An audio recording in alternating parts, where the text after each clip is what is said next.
Hello everyone, tonight I've got 10 special scary stories for all of you. I know many of you watch these videos to fall asleep, so before that, make sure to like the video and subscribe to Creepy Sinister, and don't forget to comment below and tell me where you're from and what time you're watching. Now get comfortable and let's begin.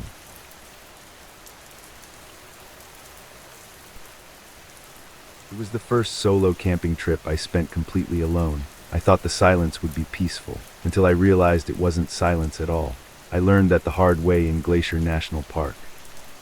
My name is Caleb Whitaker and I was 24 when this happened. I wanted a real backcountry trip, the kind without cell service and easy exits. None of my friends could get the time off and I didn't want to wait another season. I got a backcountry permit for a campsite off the Highline Trail and packed like I was going to be gone for a week. The ranger at the permit desk reminded me about bears, food storage, and keeping my spray close, and I nodded like I'd heard it before. The next morning I parked near Logan Pass while it was still cold enough to see my breath. The first mile felt like a busy sidewalk, with day hikers in clean shoes and kids asking how much farther. But once the trail rounded out along the ridgeline, the crowd stretched thin and the voices faded into the wind. All I could hear was the hiss of grass and the occasional click of rock somewhere below. The views were unreal, but being up on that open edge also made me feel exposed, like I was on a stage. By late afternoon, I found the little side trail that led to my backcountry site. It was a plain clearing in the trees with a fire ring, a metal food pole, and 2 flat spots for tents. No one else was there, which surprised me because the permit system usually stacks people into these sites.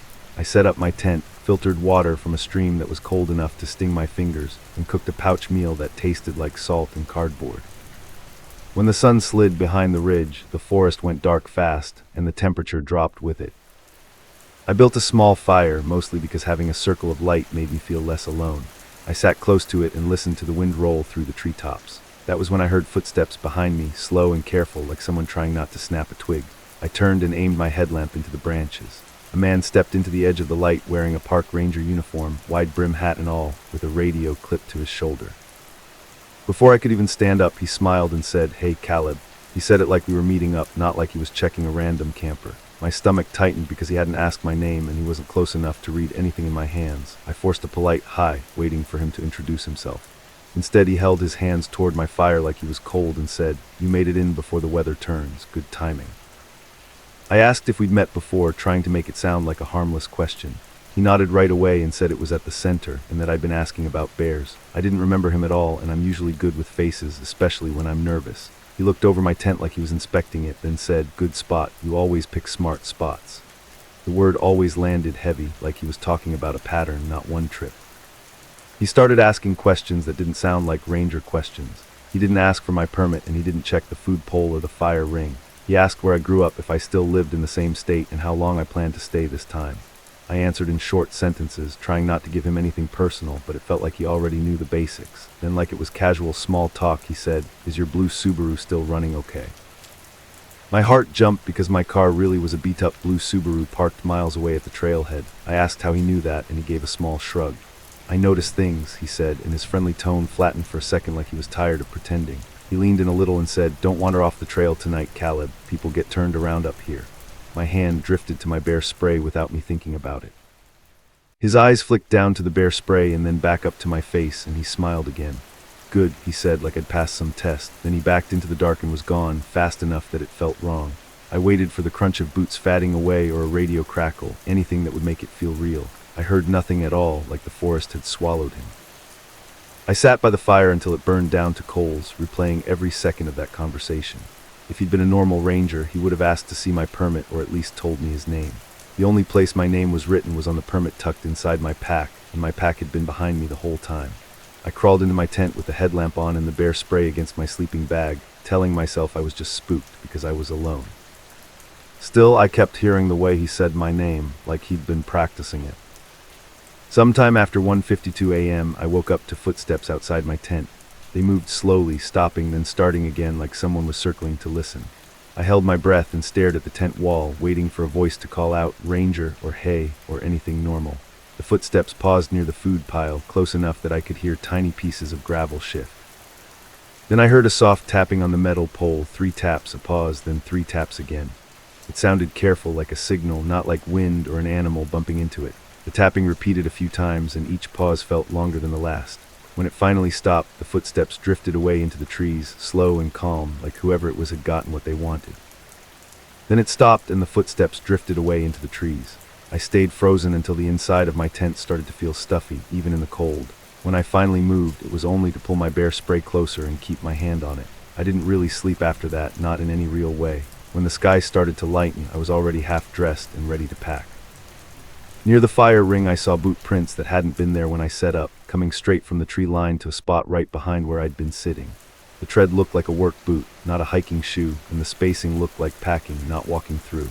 I hiked out without stopping, and as soon as I hit a busier area, I went straight to the visitor center and asked about the ranger who visited my campsite.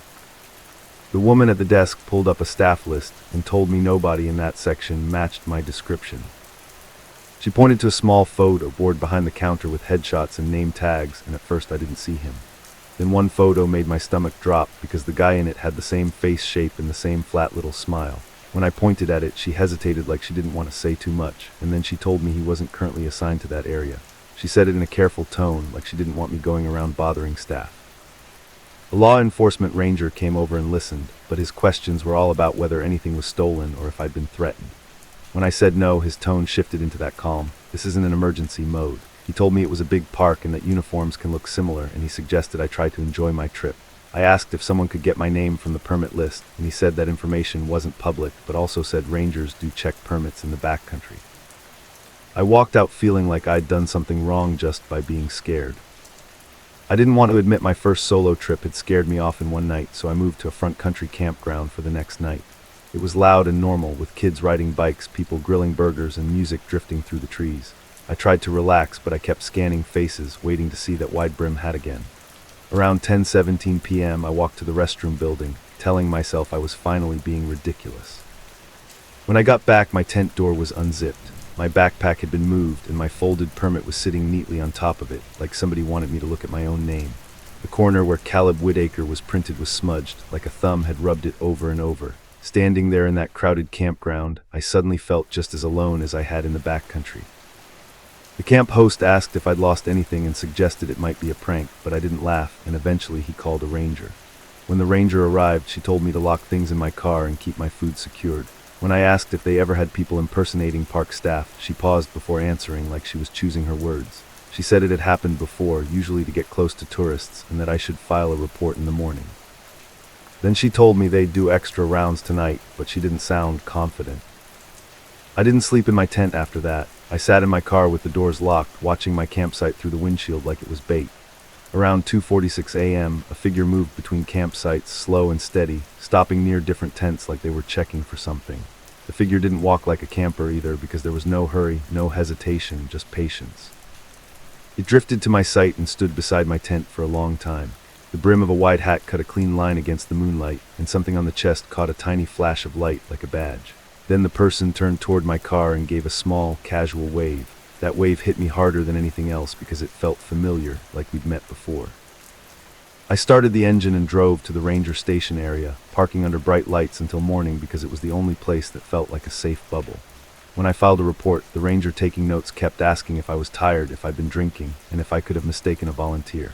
He told me they'd keep an eye out, then suggested I consider ending my trip early if I felt unsafe, like the problem would disappear if I simply left. I asked if they could check for someone wearing a uniform in the campground, and he said they couldn't search people without a stronger complaint. When he handed me my paperwork, I realized he'd already moved on. 3 weeks later, a plain envelope showed up in my mailbox with no return address and my full name typed neatly on the front. Inside was a single printed photo of me asleep in my sleeping bag, taken from the open flap of my tent, close enough to see my face clearly. In the corner of the frame, resting on the dirt like it had been placed there on purpose, was a wide-brim ranger hat. On the back, in neat block letters, someone had written, "Good spot. You always pick smart spots, Caleb." I don't camp alone anymore, and sometimes, when my hallway is quiet at night, I swear I can hear a friendly voice outside my door say my name.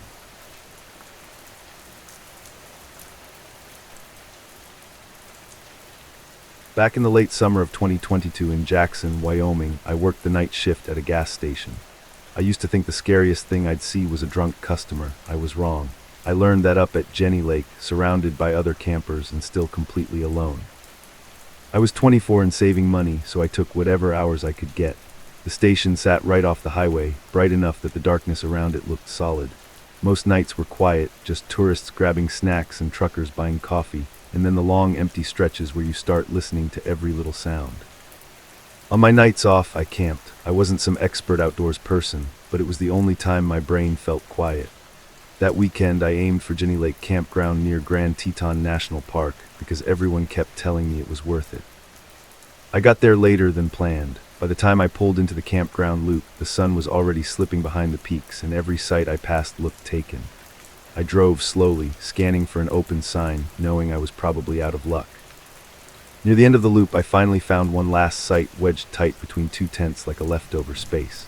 The ground was mostly dirt and the picnic table lined, but I didn't care. The tent on my left was big and tan, a family tent, and the tent on my right was smaller and dark, low to the ground. I didn't see anyone outside either one, but the loop was crowded, so I assumed they were around somewhere. I set up fast, locked my food in the bare box like the signs warned, and took a quick walk down the path toward the lake. When I came back, it was fully dark, and the campground had settled into that softer late-night noise, distant laughter, a few last car doors, and the crackle of a fire someone hadn't let die yet. I brushed my teeth at the bathroom building and crawled into my tent, trying not to think about how tightly the sites were packed together. I checked the time out of habit. It was a little after 11:30 p.m. I turned my phone brightness down and let myself drift off. I woke up later to fabric shifting close by. At first I thought it was my own tent settling. Then I heard a slow exhale, deep enough that it sounded damp, like air leaving something heavy. It came from the right side, from the dark tent next to mine. I lay still and listened for a second, and my stomach tightened almost immediately. There was a pattern to it. A long inhale and that tent creaked. A long exhale and the creak eased. It wasn't like someone rolling over. It was steady, like lungs filling and emptying on purpose. I waited for a zipper sound, a cough, anything normal. Nothing, just that slow breathing and the soft strain of poles. The weird part was how strong it sounded, like something inside was pressing outward with each breath. For a second I looked toward the big tan tent on my left, like checking if I was the only one hearing this. It was completely still. No voices, no flashlight beam, not even the small noises you usually hear from people sleeping. That made me feel more alone than if the whole loop had been empty, because it meant everyone was here, but nobody was awake with me. I tried to lie back down and ignore it. I told myself I was being dramatic, that I'd worked too many nights and my brain was looking for something to be scared of. But every time the dark tent inhaled, the sound seemed to pull at me, like my body wanted to sit up and look again. I ended up counting the breaths without meaning to, and the number kept climbing. I told myself it was wind, but the air in my tent felt still. The breathing didn't speed up or slow down the way wind does. It stayed calm and even, like it could go all night. I sat up and unzipped my door a couple inches, just enough to look out, and the moonlight was weak, but it was enough to see the dark tent clearly. It was rising and falling, not flapping or wobbling, but in a smooth motion like the whole thing had a chest. When I got close enough to see the stitching, I noticed the fabric changing shape, like a smooth weight rolling under it and testing the seams. The poles would complain, then settle, like they were being used to hold something back. I leaned in and listened with my ear a foot away from the fabric, and the inhale sounded wet and close, like air moving through a throat. It didn't smell like a person inside either. It smelled sharp and new, like cold plastic. The zipper line on the entrance stayed perfectly still, which was the part that made my skin crawl. The tent looked sealed, but the fabric kept moving like something huge was inside, breathing against it. My brain threw explanations at me: wind, an animal rubbing the side, someone pumping an air mattress, some prank, but none of them fit what I was seeing. The movement wasn't random. It was patient, steady, and controlled. I backed into my tent and zipped it shut, suddenly aware of how close that other tent was, only a few feet of dirt between us. The breathing got louder, or maybe I just couldn't stop focusing on it. On one inhale, the side of the dark tent bulged outward, almost toward me, and the poles gave a higher creak like they were bending.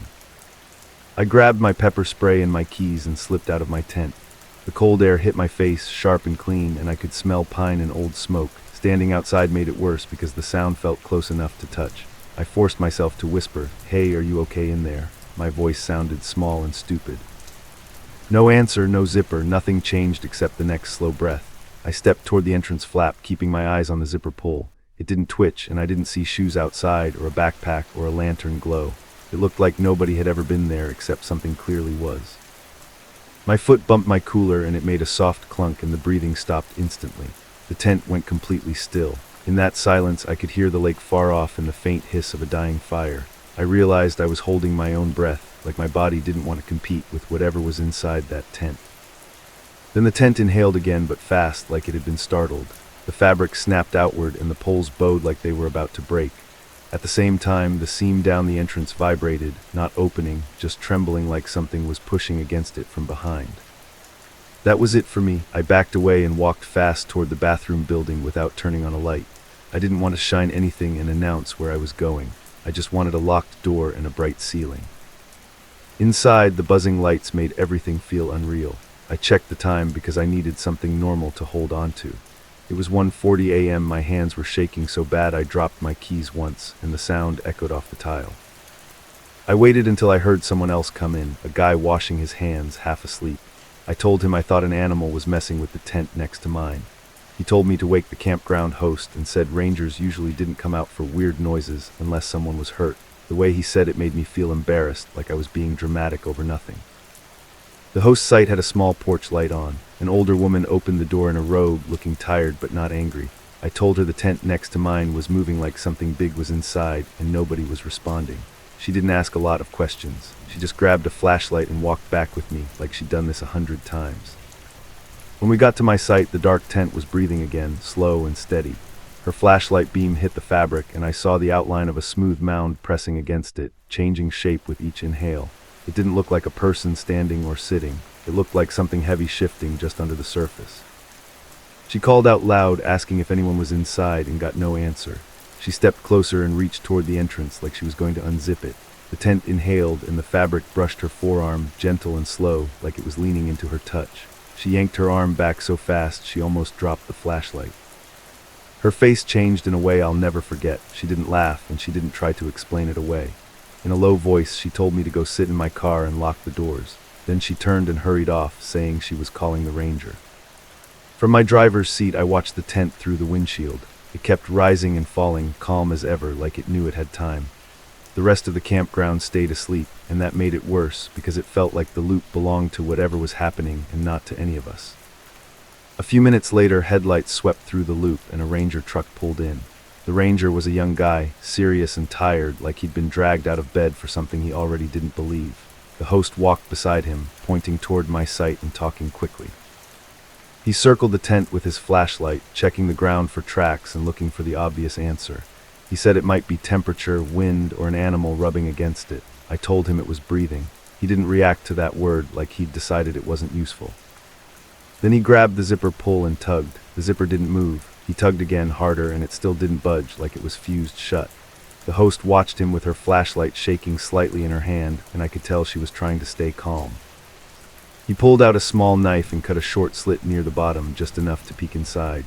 The host and I stood back, both of us silent, and for a second it felt like the whole loop was holding its breath. There was nothing in it. No sleeping bag, no backpack, no person, no animal. It was empty and clean, like a tent straight out of the package. The ranger frowned, but he still tried to force it into something normal. He said maybe someone set it up and left, and the tent was just flexing in the cold. The host didn't argue, but she didn't look convinced either. The ranger told me I could switch sites near the host if I wanted, and he said he'd deal with the abandoned tent in the morning. I told him I was leaving. I didn't care how tired I was. I didn't want to sleep next to an empty tent that had been breathing like a living thing. He didn't try to stop me, and in a weird way that scared me, because it felt like he wanted me gone too. I packed in a rush, shoving my sleeping bag into the trunk without folding it. The ranger's headlights lit my campsite while I tore down my poles with shaking hands. I kept my eyes down, like looking too long at the dark tent would invite something. Right before I got into my car, I looked at it one last time. The slit the ranger had cut was opening wider, not ripping and not tearing. It stretched apart slowly, like something inside was pushing against it from behind, widening it with steady pressure. A long exhale rolled out of that opening, and it was warm enough that it fogged in the cold air under the headlights. The ranger didn't seem to notice, and I didn't have the voice to make him. I slammed my car door and drove out of the campground without looking back. I didn't stop until I hit the main road and saw other cars, other lights, and normal life. Even then, I kept checking my mirrors, half expecting to see a dark shape sliding along the shoulder behind me. The next night at work, around 3:20 a.m., my phone buzzed with a notification from my photo app. It was one of those automatic memories, and the thumbnail showed my campsite under headlights. I didn't remember taking that picture. When I opened it, my stomach dropped. The photo was taken from inside my car, angled toward my driver's side window, like someone had leaned in and snapped it from inches away. and pressed right against the glass, filling the corner of the frame, was the dark, tense fabric, stretched tight and shiny in the light, like something underneath it had been holding its breath and waiting for me to look.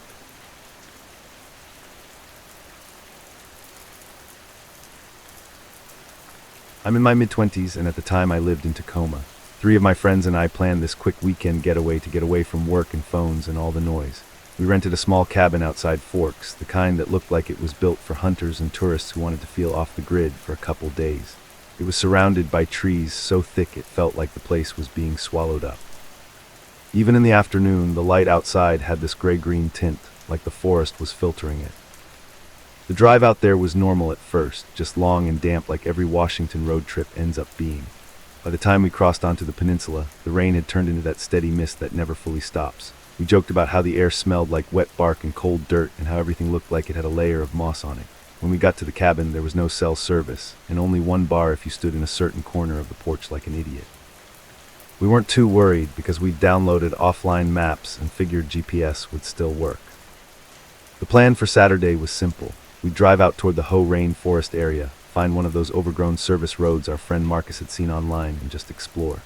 Nothing extreme, no climbing or camping overnight, just driving a bit, taking pictures, and being back before it got dark. The cabin owner even left a note about not driving too far on unmaintained roads, but we read it like it was just some standard warning so he couldn't get sued. We packed snacks, filled the gas tank in town, and took off mid-morning. The entrance area around the rainforest felt busy at first, but once we turned off the main road onto a narrower stretch, the world got quiet fast. The trees got taller and the brush got thicker, and every little pull-off looked like it could hide a car. The road we were looking for wasn't labeled like we thought it would be. There were a couple faded signs that said things like service and no entry, but they were bent and half-covered in vines. Marcus pulled up his phone, and Google Maps showed a thin gray line branching off into the forest. "It's right here," he said, like the phone was a person pointing. The turn was easy to miss, but the car's GPS voice chimed right as we passed it. We backed up and took it, and the pavement changed to gravel, then to something that felt more like compacted dirt. Branches brushed the sides of the car, and the road narrowed until it was basically one lane. Ferns were growing in the center, like the road hadn't seen tires in weeks. It felt like we were doing something we weren't supposed to, but in a harmless way, like sneaking into a closed park after hours.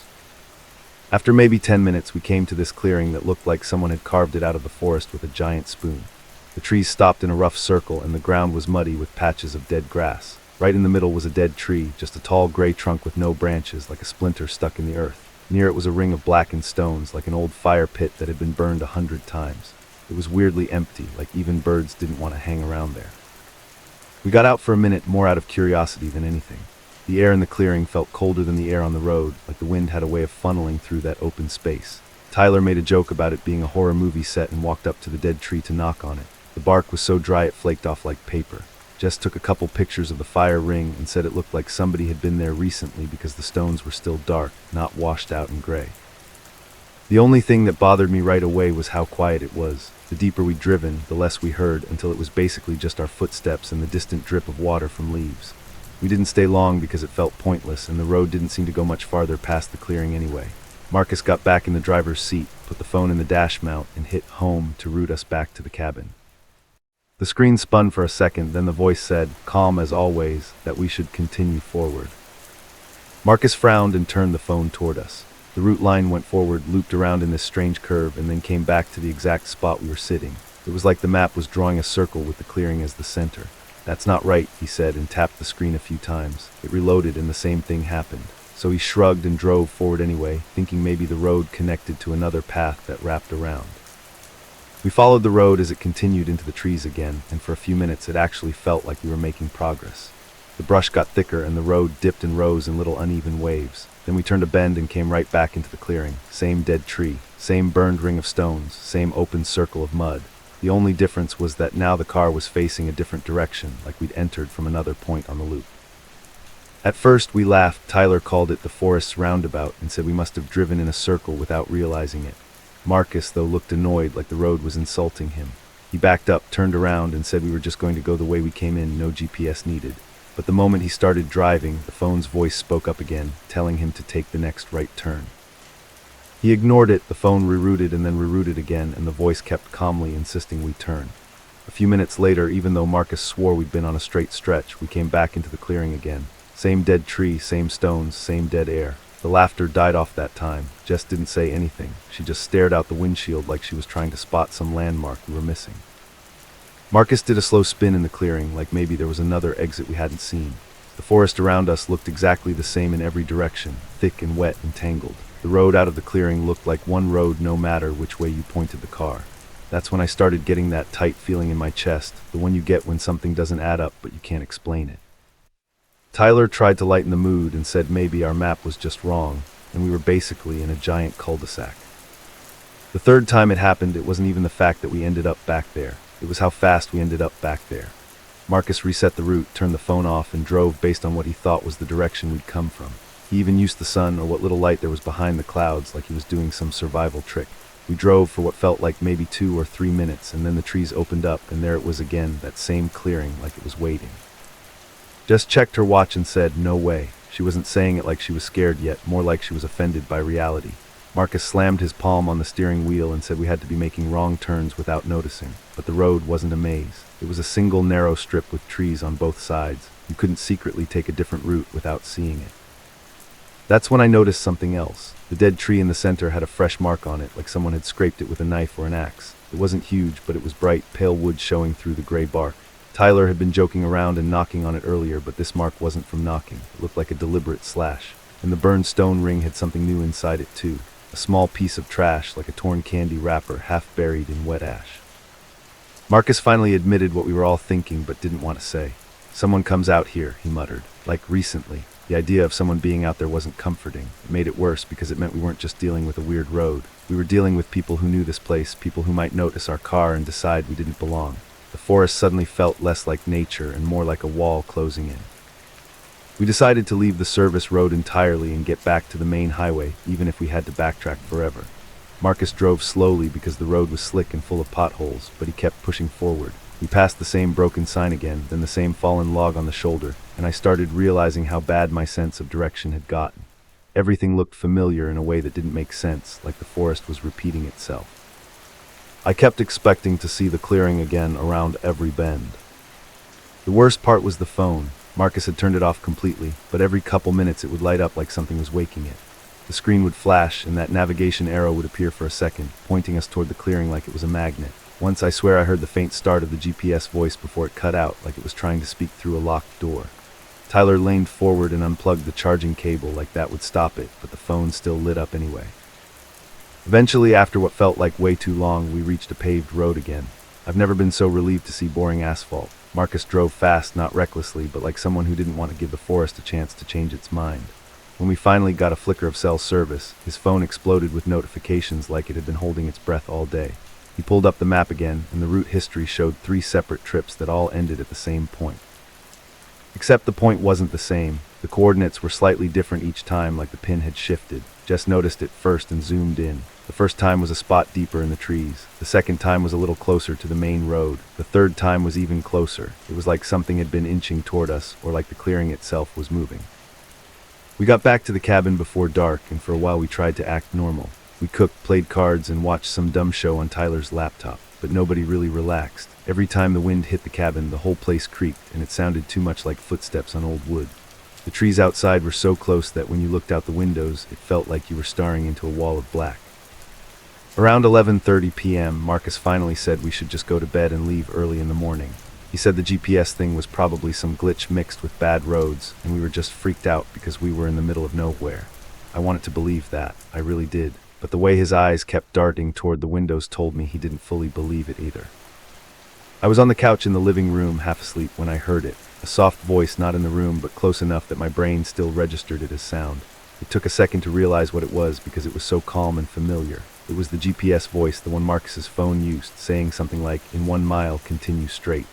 I sat up fast, and the room was dark except for a dim glow near the coffee table. Marcus's phone was on the table, screen lit, even though he'd turned it off earlier. The map was open on its own.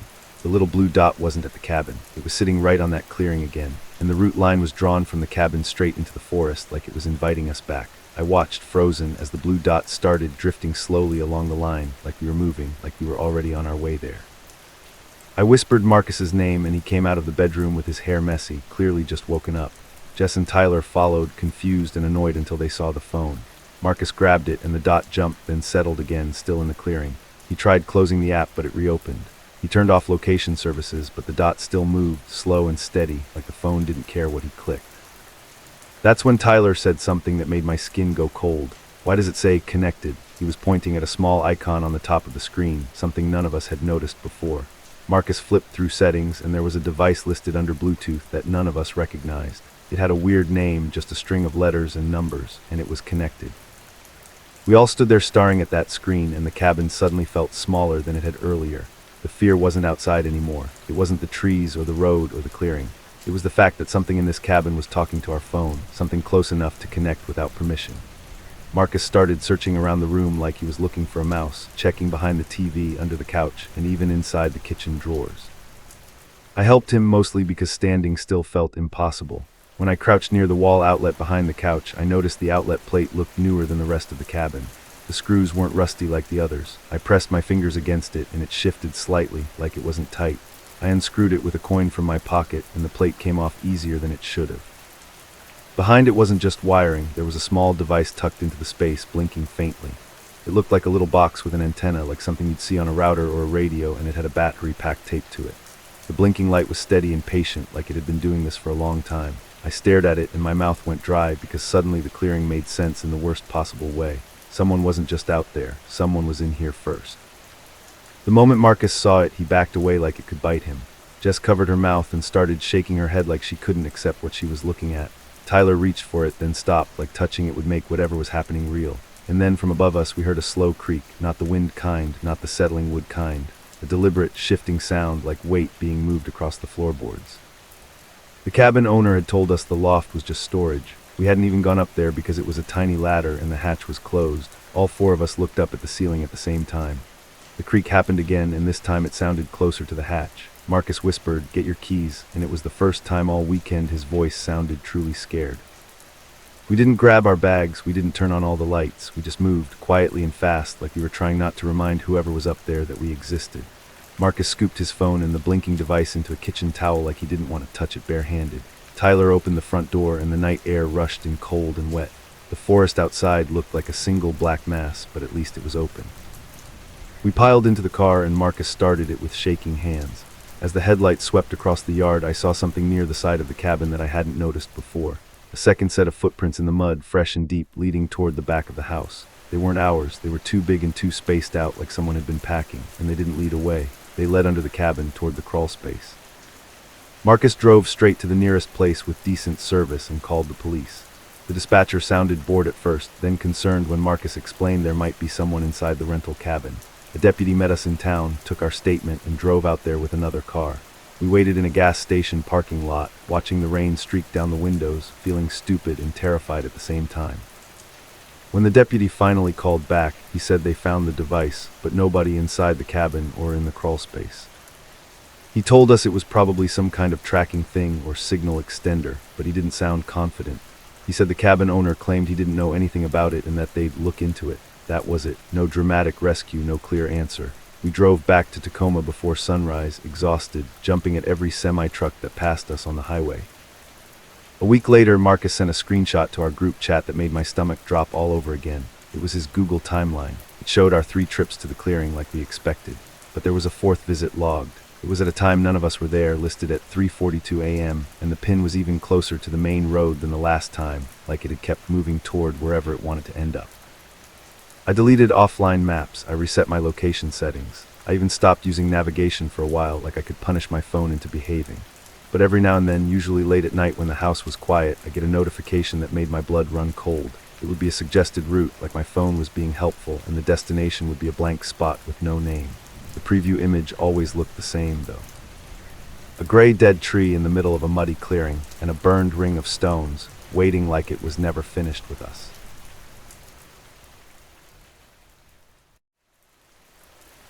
This happened on a cold northern Minnesota campground night.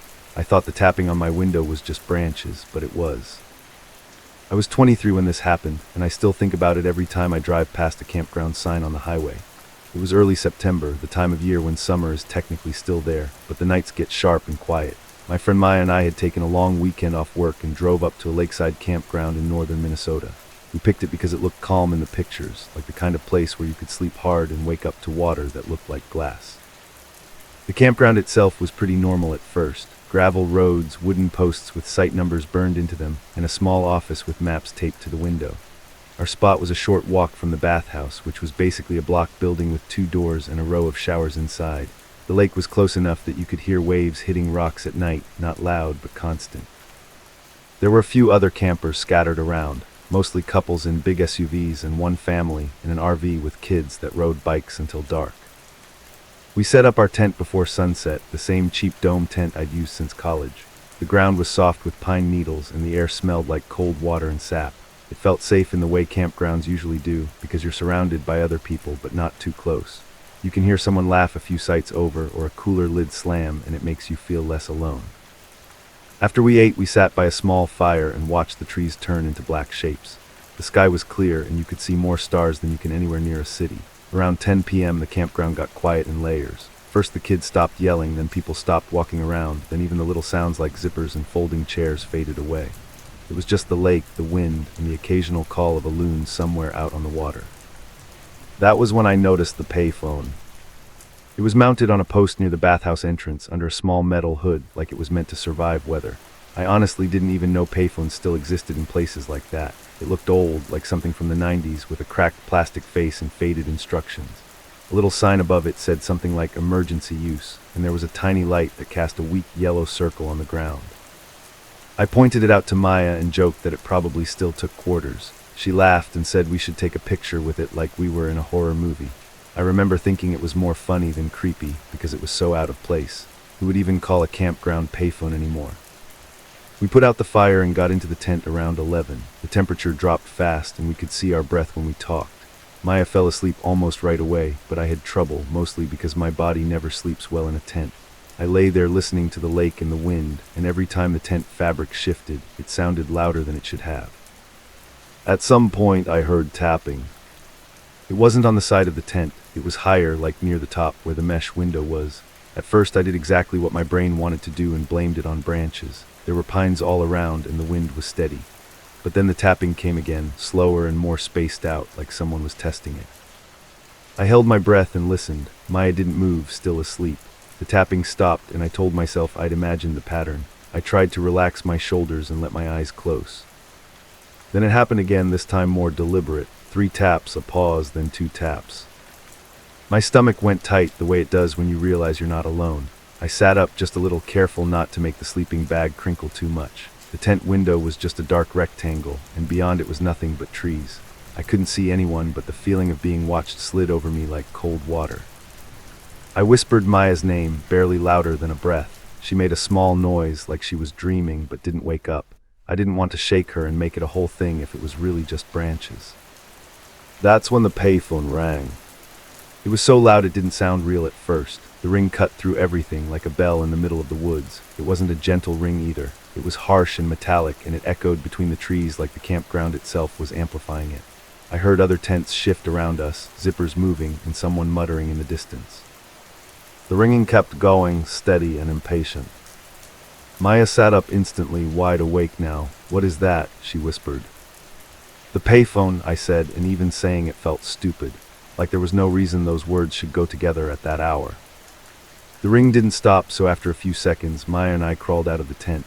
The cold hit my face hard, and the ground felt icy through my socks. Other campers were peeking out too. A man in a hoodie stood near his truck a couple sites away, looking toward the bathhouse like he didn't believe what he was hearing. The payphone was still ringing when we reached it, and it sounded even louder up close. The little yellow light above it made everything look sickly. I could see the phone's cord hanging stiffly, like it hadn't been touched in years. I picked up the receiver before I could talk myself out of it. "Hello," I said, trying to sound normal, even though my voice came out thin. For a second there was only static, then a voice, low and calm, like they were speaking through a hand over the mouthpiece. It didn't sound like a prank caller laughing. It sounded like someone trying not to be heard. "Don't go back to your tent," the voice said. I froze so hard my arm went numb. "What?" was all I managed. "Don't go back," the voice repeated, a little sharper this time. "Do you understand me?" I stared at the dark tree line beyond the bathhouse like I expected someone to step out. My brain tried to make it logical. Maybe it was the campground office, some emergency alert, or some weird old system. But it didn't sound official. It sounded personal, like they meant my tent. I turned my head and saw Maya watching my face, already scared. Behind her, the man in the hoodie had walked closer, pretending he wasn't listening but clearly listening. "Who is this?" I asked into the phone. The line crackled again. For a second I thought it hung up. Then the voice came back, quieter. "He's close." That was it. No explanation, no warning about weather or animals. Just those 3 words. The phone went dead. I held the receiver to my ear like it might come back, but it was just a hollow silence. My heart was hitting my ribs so hard it hurt. I slowly put the receiver back, and the click sounded loud enough to wake the whole lake. Maya grabbed my arm. What did they say? I didn't want to repeat it out loud because it made it more real, but I did anyway because Maya deserved to know. They said not to go back to our tent. The man in the hoodie stopped pretending. "What do you mean not go back?" he asked, stepping closer. "Who called?" I shrugged like I didn't know because I didn't. "Some guy, he said someone's close." The man's expression changed fast from annoyed to alert. He looked around like he suddenly remembered he was standing outside in the dark with his family asleep behind him. "That's not funny," he said, but it didn't sound like he was accusing me. It sounded like he was trying to convince himself. Maya and I both looked toward our site. It was only a short walk, but the path between the bathhouse and our tent went past a cluster of trees where the light didn't reach. It wasn't far, but it felt far. "I'm not going back alone," Maya whispered. I wasn't either. My first instinct was to go wake up a ranger, but I had no idea where they even stayed at night. The campground office was closed, and the only light was that stupid payphone lamp. The man in the hoodie said we should call the police, like it was something you could just do, like it was normal. But we were standing next to a payphone and none of us had quarters. Maya and I had our phones, but the service was awful. My screen showed 1 bar, then none, then 1 again, like it couldn't decide. Still I tried. I stepped closer to the bathhouse wall, held my phone up and watched it struggle. After a few tries, I got enough signal to dial. I didn't even say anything smart when the dispatcher answered. I just said, "We're at the campground by the lake," and the payphone rang, and someone told us not to go back to our tent. "We think someone might be out here." There was a pause on the line, the kind where you know they're deciding if you're serious. The dispatcher asked for the campground name and our site number, and I gave it, stumbling over the words. She asked if we'd seen anyone. I said no. She asked if anyone had been hurt. I said no. Then she said something that made my stomach drop more than the call did. "So at this moment, you have no visual on a suspect and no immediate threat besides the phone call?" "Yes," I said, feeling stupid. "We can send a unit to check the area," she said, in a tone that sounded like she was reading from a script. "But it may take some time. In the meantime, stay together, keep lights on if you can, and do not approach anyone." I wanted to yell, "We're in the woods, what do you mean keep lights on?" But I didn't. I just thanked her and hung up, because what else could I do? By then, a few other campers had come out, drawn by the ringing and the tension. A couple stood at a distance, whispering to each other. Someone asked what was going on, and the man in the hoodie told them, loud enough for everyone to hear, that the payphone caller said someone was out there. That was when I realized the tapping on the tent wasn't just a creepy detail. It was part of the same thing. Whoever called either knew something or wanted us to think they did. Maya and I decided not to go back to the tent at all, not then. We stayed by the bathhouse because at least it was a solid building and the payphone light covered the immediate area. The man in the hoodie went back to his truck, grabbed a flashlight and came back, holding it like a weapon. Every few minutes my eyes went to the trees. The darkness looked thicker there, like it could hide anything. I kept expecting to see a shape move or a face flash in the beam of someone's light, but nothing obvious happened, which somehow made it worse. Silence can feel like a trap when you're waiting for something. Maya whispered, "What if it's a prank?" but her voice didn't carry any belief. "Then why the tapping?" I whispered back. She didn't answer. She just hugged her arms tighter around herself and stared at our sight like she was trying to see through the darkness. A little while later, long enough that my feet started to go numb, a pair of headlights rolled slowly down the gravel road. It wasn't a police car. It was an old pickup, moving too slow, like they were looking for something. The driver didn't pull into a sight. He just crawled past, headlights sweeping over tents and trees. The beam hit our tent for a second, and that was when I saw it. There was a shadow pressed against the side of our tent, low to the ground, like someone crouching. It wasn't the tent's natural shape. It was too defined, too human.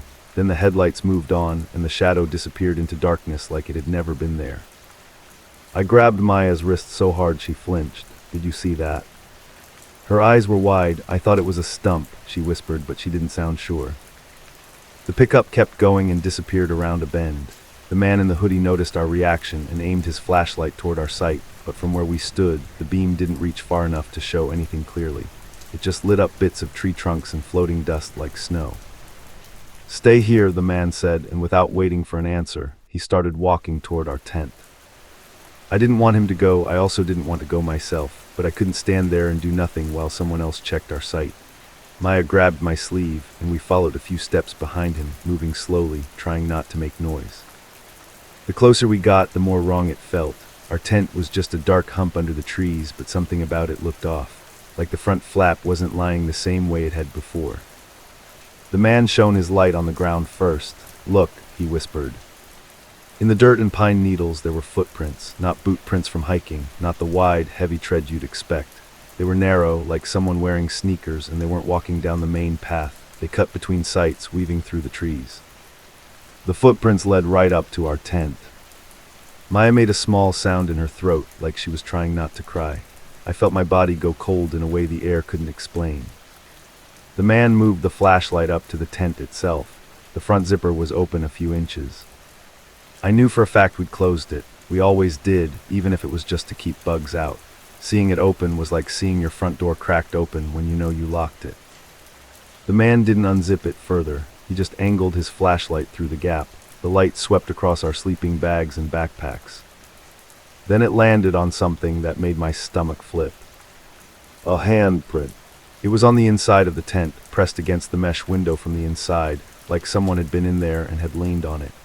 It wasn't mud exactly, more like damp dirt, enough to leave the shape of fingers. Maya stepped back, covering her mouth. The man didn't say anything for a full second. Then he whispered, "Get out of here." We didn't argue, we didn't pack, we didn't do the normal camping thing where you try to be polite to your surroundings. We just turned and walked fast back toward the bathhouse, then faster, then basically ran, our breath loud and ragged. We ended up inside the women's bathroom because it had a lock on the door, and it felt like the safest place we could get in at the moment. The tiles were cold, and the air smelled like soap and wet concrete. Maya sat on the floor near the sinks, hugging her knees, shaking. I stood by the door with my phone in my hand, staring at the little signal icon like it could save us.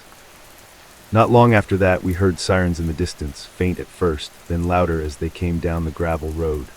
The sound felt like a relief and an embarrassment at the same time, like we'd caused a big scene over a phone call. 2 deputies came into the bathhouse area with flashlights, and the man in the hoodie met them outside. I could hear muffled conversation through the door. I heard the words payphone, footprints, and open tent. When they finally talked to us, they were calm in a way that felt almost tired. One deputy asked me to repeat exactly what the voice said. I did, and saying it out loud again made my skin crawl all over. They walked us back to our site, sweeping lights around, checking behind trees, and looking under the picnic table like someone could hide there. They didn't find anyone. They did see the footprints, and they did see the handprint inside the tent. One deputy took pictures like it was routine. The problem was, it was routine to them. To me, it was the worst night of my life. One deputy asked, "Do you have any enemies? Like this could be something personal." I almost laughed. "No," I said, "we're just here camping." The other deputy glanced at the payphone in the distance. "That thing still works," he muttered, more to himself than to us. I told them the phone rang and everyone heard it. I told them I answered and the voice warned me. I told them it went dead after that. The deputy nodded slowly. "We'll check the line," he said, but his tone made it sound like he didn't expect anything useful. They offered to drive around the campground for a while and told us we should sleep in our car or leave if we felt unsafe. That part felt almost insulting, like, of course we didn't feel safe. We didn't have a car big enough to sleep in comfortably, and packing up a whole campsite in the dark while imagining someone watching from the trees felt impossible. So we left. We threw what we could into the car, sleeping bags, phones, keys, without even folding anything. We didn't bother with the tent. We didn't bother with the cooler. We just drove out, headlights bouncing on the gravel like the campground was pushing us away. We found a cheap motel in the nearest town, the kind with a front desk that closes early and a vending machine that hums all night. Maya cried in the shower, and I sat on the bed staring at the door lock like it was the only real thing in the world. Neither of us slept much. In the morning we went back with the deputies to pack up. Daylight made everything look normal again, which somehow made it worse. Families walked to the lake with coffee cups, kids rode bikes, someone waved like it was just another Saturday. Our tent was still there, sagging slightly like it was exhausted. The deputies stood nearby while we packed, watching the trees more than they watched us. When I opened the tent flap, the smell inside was wrong, like damp earth and sweat. That's when I saw something I hadn't seen in the flashlight beam. There was a note folded and tucked under my pillow. I know it wasn't there before. I would have felt it when I set up my sleeping bag. It was plain notebook paper, torn on one side like it came from a cheap spiral pad. It only had 4 words written in blocky letters. I told you, he listens. I showed it to the deputies. One of them took it without changing his expression, but I saw his jaw tighten just a little. He asked if I'd touched it. I said yes because I wasn't thinking like a cop in that moment. They bagged it anyway. They took down our info. They said they'd keep an eye out.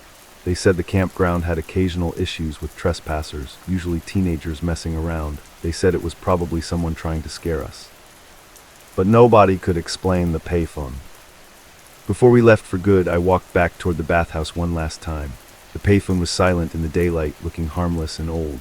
I stared at it for a long time, then picked up the receiver and held it to my ear, half expecting to hear that calm voice again. All I heard was the dead hum of an open line. I went back to the motel and we drove home that day, both of us quiet, like talking would invite the night back into the car. A couple weeks later, I got a call from a number I didn't recognize. I answered because I thought it might be the deputy following up. It was static. Then a low, calm voice, speaking like it was right next to my ear. You left your tent, it said. My whole body went cold, the exact same way it did by the payphone light. I couldn't speak, I couldn't breathe. The voice continued almost casually. Good. Then it hung up. I called the number back right away. It didn't ring. It just played a recording that said the number was disconnected. And ever since then, whenever I wake up in the middle of the night for no reason, I check the time on my phone. I try not to, but I always do. Because the first time it happened after that trip, my screen lit up in the dark and read 2:13 a.m., and for a second, I could swear I heard a phone ringing somewhere far away, like it was echoing through trees that weren't even there.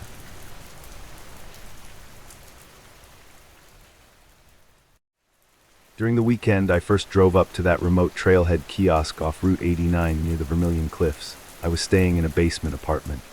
At first, the noises upstairs seemed normal, until I realized they weren't coming from upstairs. I know that sounds like I'm starting in the wrong place, but it all ties together. I'm Ethan Two Feathers, and at the time I was 26, living out of a couple duffel bags in Page, Arizona. I was between jobs, doing small photography gigs, and crashing in the cheapest place I could find until I figured out my next move. The apartment was basically a half-finished basement under an older couple's house, with one tiny window at ground level and a door that opened to the backyard. The place wasn't terrible, just isolating. The ceiling was low, the air always smelled faintly like laundry detergent, and the pipes clicked when the upstairs shower ran. At night, I'd hear footsteps and chairs sliding above me, and it never bothered me because obviously people lived up there. What bothered me was that sometimes I'd hear the same sounds when the upstairs lights were off. Their cars were gone, and the house was supposed to be empty. The first time it happened, I brushed it off as the building settling. The second time, I checked my phone and saw it was a little after 1 in the morning, and I realized the sounds weren't moving across the upstairs floor like normal footsteps. They were directly above my bed in the same spot, like someone packing in a tight circle. I remember holding my breath and listening so hard my ears actually hurt. I texted the woman upstairs the next day in a polite way like, "Hey, just checking, did you guys come back late last night?" She replied with a smiley face and said they were out of town visiting family and wouldn't be back until Sunday. She added, "Don't worry, we have cameras." That should have made me feel better, but it didn't, because if they had cameras and weren't home, then whatever I heard wasn't them. By Friday afternoon, I couldn't take the basement anymore. I told myself I was getting cabin fever, and the best cure was to get out and do what I actually came there to do: drive north, hike near the Vermilion Cliffs, and clear my head. I'd been to the area before, and that landscape always made me feel small in a good way, like my problems didn't matter against all that stone and sky. I packed water, a cheap first aid kit, a flashlight in my camera bag, and I left before the sun started dropping. Route 89 out there's the kind of road that makes you keep checking your gas gauge, even if you just filled up. Long stretches of nothing, then a random pull-off with a faded sign, then nothing again. The cliffs in the distance look like they're painted, like someone dragged a brush across the horizon. My phone signal went from 2 bars to 1, then to no service, and I told myself that was fine because I wasn't planning to be out late. The trailhead I picked wasn't one of the popular ones. There was no line of SUVs, no families with hiking poles, and no big visitor center. Just a dirt lot, a wooden kiosk with a map under cloudy plastic, and a couple trash cans strapped to posts so the wind wouldn't flip them over. The whole place felt sun-bleached and forgotten, like it existed only for people who already knew it was there. I parked, killed the engine, and sat for a second in the silence. No traffic, no voices, just wind pushing through scrub and that faint tick-tick sound of my car cooling down. I remember thinking about those noises in the basement and how stupid it was that I'd let them get to me. Out here, I wanted to feel normal again. I got out, stretched, and walked over to the kiosk to snap a photo of the map. I do that a lot because trailhead maps are usually the last reliable information you have once you lose service. The plastic over the map was scratched and dusty, so I leaned in and angled my phone to cut the glare.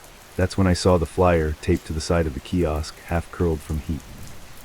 At first, I only registered the bold letters at the top, missing. Then I registered the face under it, my face. It didn't compute right away. My brain did this weird thing where it tried to turn it into a coincidence, like, that guy kind of looks like you. But it wasn't kind of. It was me in a photo I recognized because I remembered exactly when it was taken. It was from a small gathering back home, and I'd been wearing a dark hoodie with a little tear on the sleeve. Even the angle was familiar. My stomach went cold in a way I can't really explain. I leaned closer and read the text because I was sure there had to be some obvious giveaway. A joke, a prank, some gotcha, written in small print. But it was laid out like a real missing person flyer, height, weight, last known location, the whole thing. Then I saw the date. Under last seen, it listed tomorrow. I stared at that line for so long my eyes started to sting. Tomorrow, as in not yesterday, not last week, not last year. Tomorrow's date printed clean and bold like it belonged there. For a second I actually laughed, just one short breath through my nose, because it was so absurd it felt like it had to be staged. I looked around the parking lot, expecting someone to be watching me from a car with their phone out, waiting for my reaction. The lot was empty. The road was empty. The desert stretched out in every direction like it didn't care about me at all. My hands were shaking when I checked the bottom of the flyer. There was a phone number listed for information. That's when my brain did something even worse than panic. Because I recognized the number. Not like I vaguely recognized the area code. I recognized it because it was already in my contacts. It was saved under a name I hadn't thought about in months. I pulled out my phone and checked just to be sure I wasn't imagining it. No service, but that didn't matter. The contact was there, plain as day, like it had always been there. Same number, same digits. My thumb hovered over it, and for a second I felt like if I tapped it, something irreversible would happen. I didn't call. I told myself I wasn't going to play into whatever sick joke this was. I ripped the flyer off the kiosk so hard the tape tore the paper, and I folded it up and stuffed it in my pocket like it was something dirty. My heart was thumping so hard I could feel it in my throat. I tried to calm down by doing simple things. Drink water, check my gear, lock my car, normal routine. But even while I was doing all that, my eyes kept flicking to the tree line and the rocks and the empty road, waiting for movement. It's hard to describe how fast your mind goes when something feels wrong, but you can't name why. I told myself to leave, just get back in the car, drive back toward town, and laugh about it later. The problem was, I couldn't stop thinking about the contact name attached to that number. I stood there with my keys in my hand, trying to remember why I'd saved it in the first place. And then it hit me. A few months earlier, I'd woken up in the basement apartment to a missed call I didn't remember hearing. No voicemail, just a missed call from that number. I'd assumed it was spam, but I saved it because the caller ID had shown a name that made me pause. It had looked like a person's name, not a company. I told myself I'd look it up later. Later never came. Now standing at the trailhead with a missing poster of myself in my pocket, later had shown up. The wind picked up while I stood there, and it made the kiosk creak slightly, like old wood complaining. I got this sudden feeling that I was being timed, like the desert itself was waiting for me to make a choice. My thoughts bounced between this is a prank and this is impossible, and neither one helped. I did something stupid. I started the hike anyway. I told myself it was because leaving would mean the flyer had won, like fear was controlling me. But if I'm honest, part of me wanted to prove it wrong. To walk the trail, take some photos, come back safe, and make the tomorrow date look as ridiculous as it was. I thought if I could just do that, the basement noises and the missed call and everything else would fall back into normal life where it belonged. The trail was a narrow dirt path that cut between low brush and scattered rock. The sun was bright but already angling lower, throwing long shadows that made every boulder look like a crouched figure if you stared too long. My boots crunched over gravel, and the sound felt too loud, like I was announcing myself to something. After about 15 minutes, I noticed footprints ahead of me. That wasn't strange on its own, but these prints looked fresh, like the edges were still sharp. They weren't the kind you see from people casually hiking either. They were deep in a way that suggested someone was carrying weight, and they kept drifting off the trail into the brush, then returning, like whoever made them was walking alongside the path instead of on it. I stopped and listened, wind, birds far off, my own breathing. No voices, no footsteps. I kept going, telling myself not to be paranoid. A little later, I checked my phone out of habit, even though I knew there was no service. The screen lit up, and for a second I thought I saw a notification banner at the top. My heart jumped, and I tapped it fast. Nothing. Just my lock screen. I told myself it had been my imagination, but I couldn't shake the feeling that something was trying to get my attention through that dead phone. Like the flyer wasn't just paper, like it was a warning. When I turned around at a bend to head back, I saw a car. It was parked in the dirt lot where my car was, but it wasn't there before. It was a dark SUV with tinted windows, angled in a way that blocked part of the exit. I couldn't see anyone inside, and the sun reflecting off the windshield made it impossible to tell if it was empty. I stood there on the trail, half hidden by a boulder, and watched it for a long time. I told myself it was another hiker, a ranger, somebody lost, but something about the way it was positioned felt intentional, like it was waiting. I started walking back faster, not running, just moving with purpose. My mouth was dry, and I kept swallowing like that would fix it. Every few steps I glanced over my shoulder, expecting to see someone stepping out from behind a rock. Nothing. When I got close enough to the lot to see details, I noticed my car looked wrong. The driver's side door wasn't fully closed. I know I locked it, I know I did. I remember the sound of the click, the way I pulled the handle to make sure. But there it was, slightly open, like someone had been inside and hadn't bothered to hide it. For a second I couldn't move. My brain went into this blank, careful mode where everything narrowed down to one thought: don't walk up to that car like you're alone. I took my keys out and held them between my fingers like a weapon, even though I knew how useless that was. I approached slowly, eyes on the SUV, then on my own backseat window, then on the gap in the door. I listened for breathing, for shifting, for any sign I wasn't the only one there. Nothing. I yanked my door open the rest of the way and looked inside. The first thing I saw was my glove compartment hanging open, papers spilled like someone had rummaged through them fast. Then I saw something on the passenger seat. A folded piece of paper. The missing flyer. Not the one in my pocket, another one. Same photo, same bold missing at the top. Same last seen date with tomorrow printed under it. And on this one there was something new. A line written in pen across the bottom, in simple block letters: you already called. My ears started ringing. I sat down in the driver's seat without meaning to, like my legs just gave up. The air inside the car was hotter than outside, and it smelled like dust and plastic, but underneath that was another smell, faint and sour, like sweat that wasn't mine. I looked at my phone again, still no service. No missed calls, no outgoing calls, nothing that explained that message. Then the screen lit up. An incoming call. From that same number in my contacts. The name attached to it made my stomach twist, because it wasn't the name I remembered saving. It was my own name. Ethan Two Feathers flashed across the screen like my phone had decided it knew me better than I knew myself. My thumb hovered over the answer button, and I swear I felt like I was about to step off a cliff either way. I didn't answer. I threw the phone into the cup holder like it had burned me, slammed my car door, and locked it out of pure instinct. The SUV in the lot was still there, silent and dark. I started the engine and reversed so fast gravel sprayed behind me. As I pulled out, I finally saw movement. A shape behind the kiosk, low to the ground at first, then rising. Someone had been crouched there, hidden in the shadow of the wooden posts, like they'd been waiting for me to get close. All I saw was a pale face for half a second and eyes that looked too calm, like this wasn't the first time they'd watched someone panic. I drove. I didn't stop until I hit pavement and saw other cars. Even then, I didn't feel safe. I kept checking my mirrors, expecting the SUV to appear behind me, but it never did. That almost made it worse because it meant it didn't need to chase me. When I finally got back to Page, I went straight to the police station.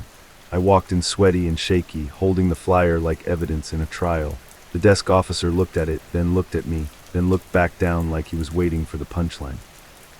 He asked me if I had enemies, if I'd been drinking, if I were sure the date was tomorrow, like I didn't know what day it was. When I told him the number was in my contacts, he asked to see my phone, and by then, of course, the call log was clean. No incoming call, no missed call, nothing. He finally said in this tired voice that people posted weird stuff all the time out near trailheads, that it was probably someone trying to scare hikers. He told me to be careful, avoid going back alone, and call if anything else happened. The whole conversation felt like trying to explain a nightmare to someone who just woke up rested. That night, I didn't go back to the basement apartment. I got a cheap motel room near the highway, the kind with thin curtains and a buzzing ice machine outside. I pushed a chair under the door handle even though I knew that wouldn't stop anyone determined. I set my phone on the nightstand and stared at it like it might start talking. I barely slept. Every time I drifted off, I'd jolt awake, convinced I heard footsteps outside my door. At one point, I checked the time and saw it was a little after 3 in the morning, and I sat up because the room felt colder than it should have. The motel heater clicked on, then off, like it couldn't decide. Then my phone vibrated. One notification, no sound, just the vibration against the cheap wooden nightstand. I grabbed it so fast I almost dropped it. The screen showed a new voicemail. But I hadn't received a call. The voicemail was from that same number, the one that now showed my name. My hands were shaking so bad I had to tap it twice to play it. The audio crackled like it was recorded far away from the microphone. For the first few seconds it was just wind, steady and hollow, like it was moving through an open space. Then I heard a voice. My voice. It sounded like me on a bad recording, tired and strained. It said very clearly, "If you're hearing this, don't go back to the trailhead tomorrow." I sat there frozen, phone pressed to my ear, like my body was afraid to move because it might break whatever fragile line existed between reality and whatever this was. The message continued, and I could hear my breathing in it, fast and panicked, like I'd been running. In the background, faint but unmistakable, was the creak of old wood. The kiosk. My voice said, "They put it up before you see it. They always put it up before you see it. Don't." And then the audio cut out hard, like someone had yanked the cord on a tape recorder. I didn't sleep after that. I left the motel before sunrise and drove south until the cliffs faded behind me and my phone bars came back. I called my mom just to hear a normal voice. I called a friend and told him I was coming home earlier than planned. I didn't mention the flyer or the voicemail because I didn't want to hear myself say it out loud. A few days later, when I finally felt steady enough to look at everything again, I opened my contacts and searched for that number. It was gone. Not deleted by me, just gone like it had never existed. I checked old screenshots, thinking maybe I'd captured it by accident at some point, but there was nothing. I checked my phone bill online, looking for any record of that incoming call, and there was nothing there either. I still have the flyer, though. I kept it folded in a book in my closet for months, like if I hid it, it couldn't follow me. Eventually, I took it out to prove to myself it was real, and the paper had gotten more brittle, the ink slightly faded, like it had aged faster than it should. The tomorrow date that used to make my stomach drop now just looks like a normal printed line, but it still makes my skin crawl when I see it. The worst part is something I didn't notice until much later, when I finally forced myself to study the details without looking away. There's a section on the flyer that lists last known location, and at the time I assumed it just meant that trailhead off Route 89. But under that, in smaller text, there's a second line, an exact spot. It's the name of the motel I stayed at that night. And right beneath it, printed in the same clean font as everything else, is a time. Not in numbers, in words. It says 3:07 a.m.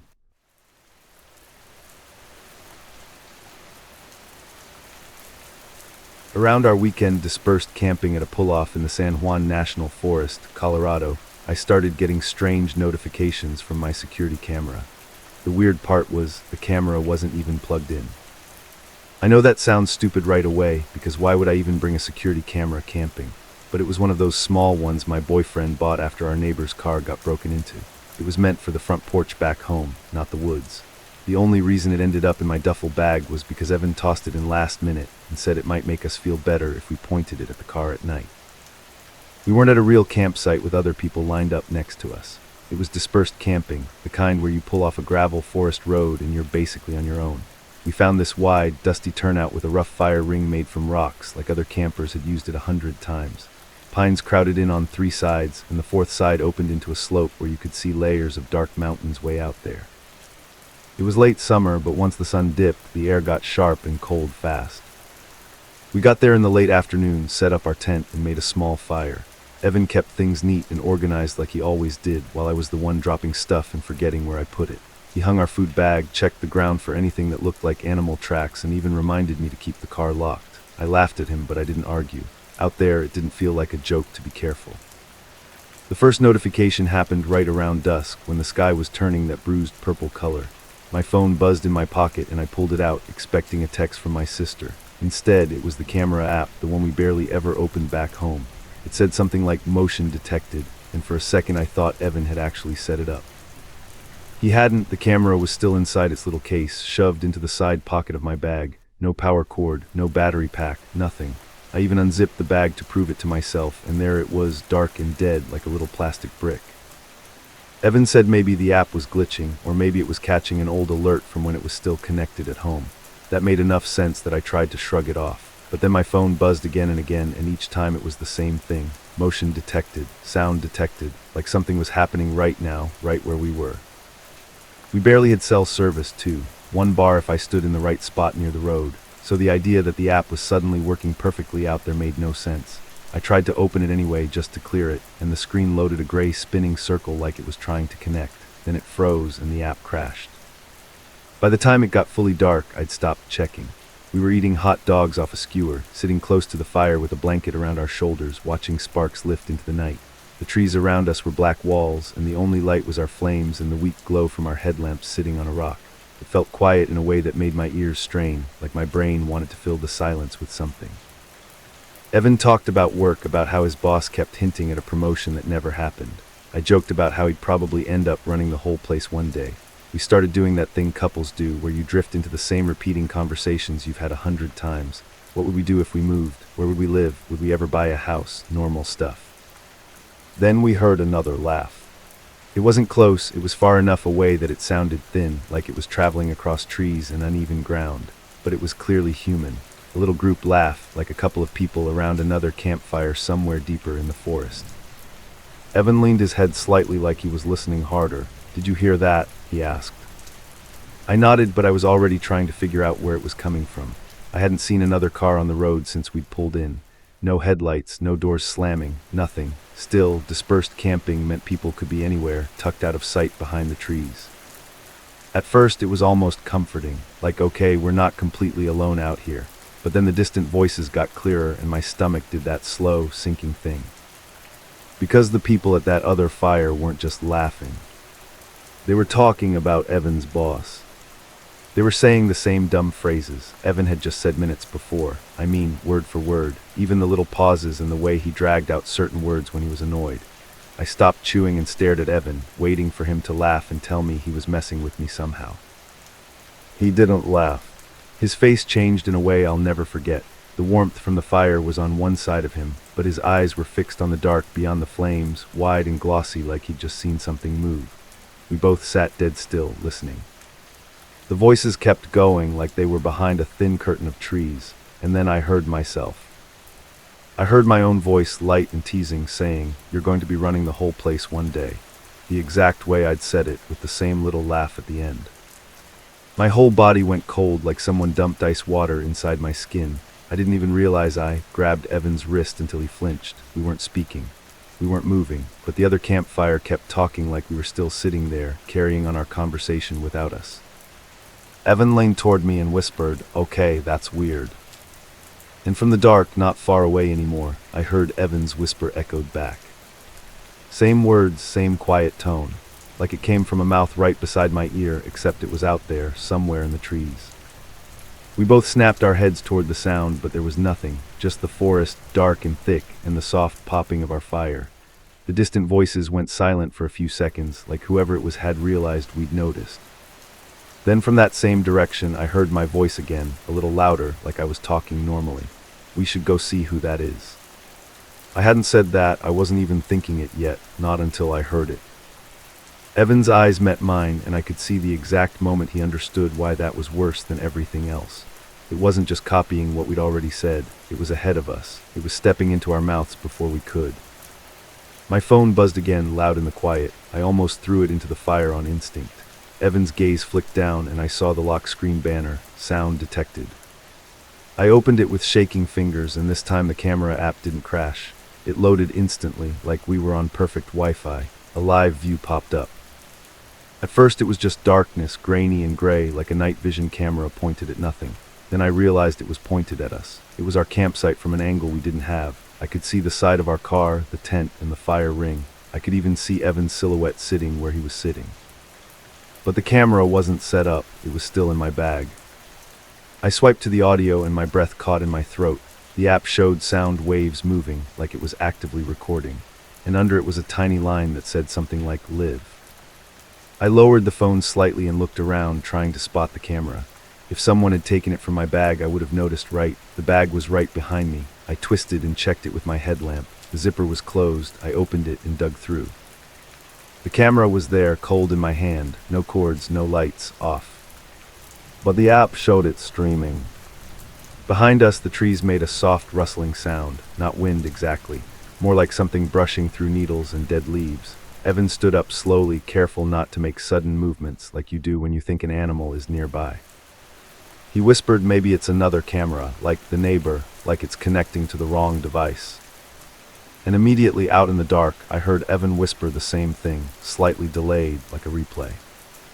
My throat tightened. Stop talking, I whispered, and Evan nodded fast. We sat there in silence, staring into the black, listening. The other campfire started again, but quieter now, like it had moved farther away. A low murmur, a few soft laughs. Then it shifted, like the voices were walking, circling, and repositioning. Something about that was worse than if it had stayed still. It wasn't just sound in the distance. It was something with intention. Evan reached for the keys on the rock by the cooler. He kept his movements calm, but his hands were stiff. He mouthed at me, not using his voice, asking if we should leave. I nodded so hard my neck hurt. We started putting out the fire the way you're supposed to, pouring water and stirring the ash until it was dark and wet. Every tiny sound felt too loud.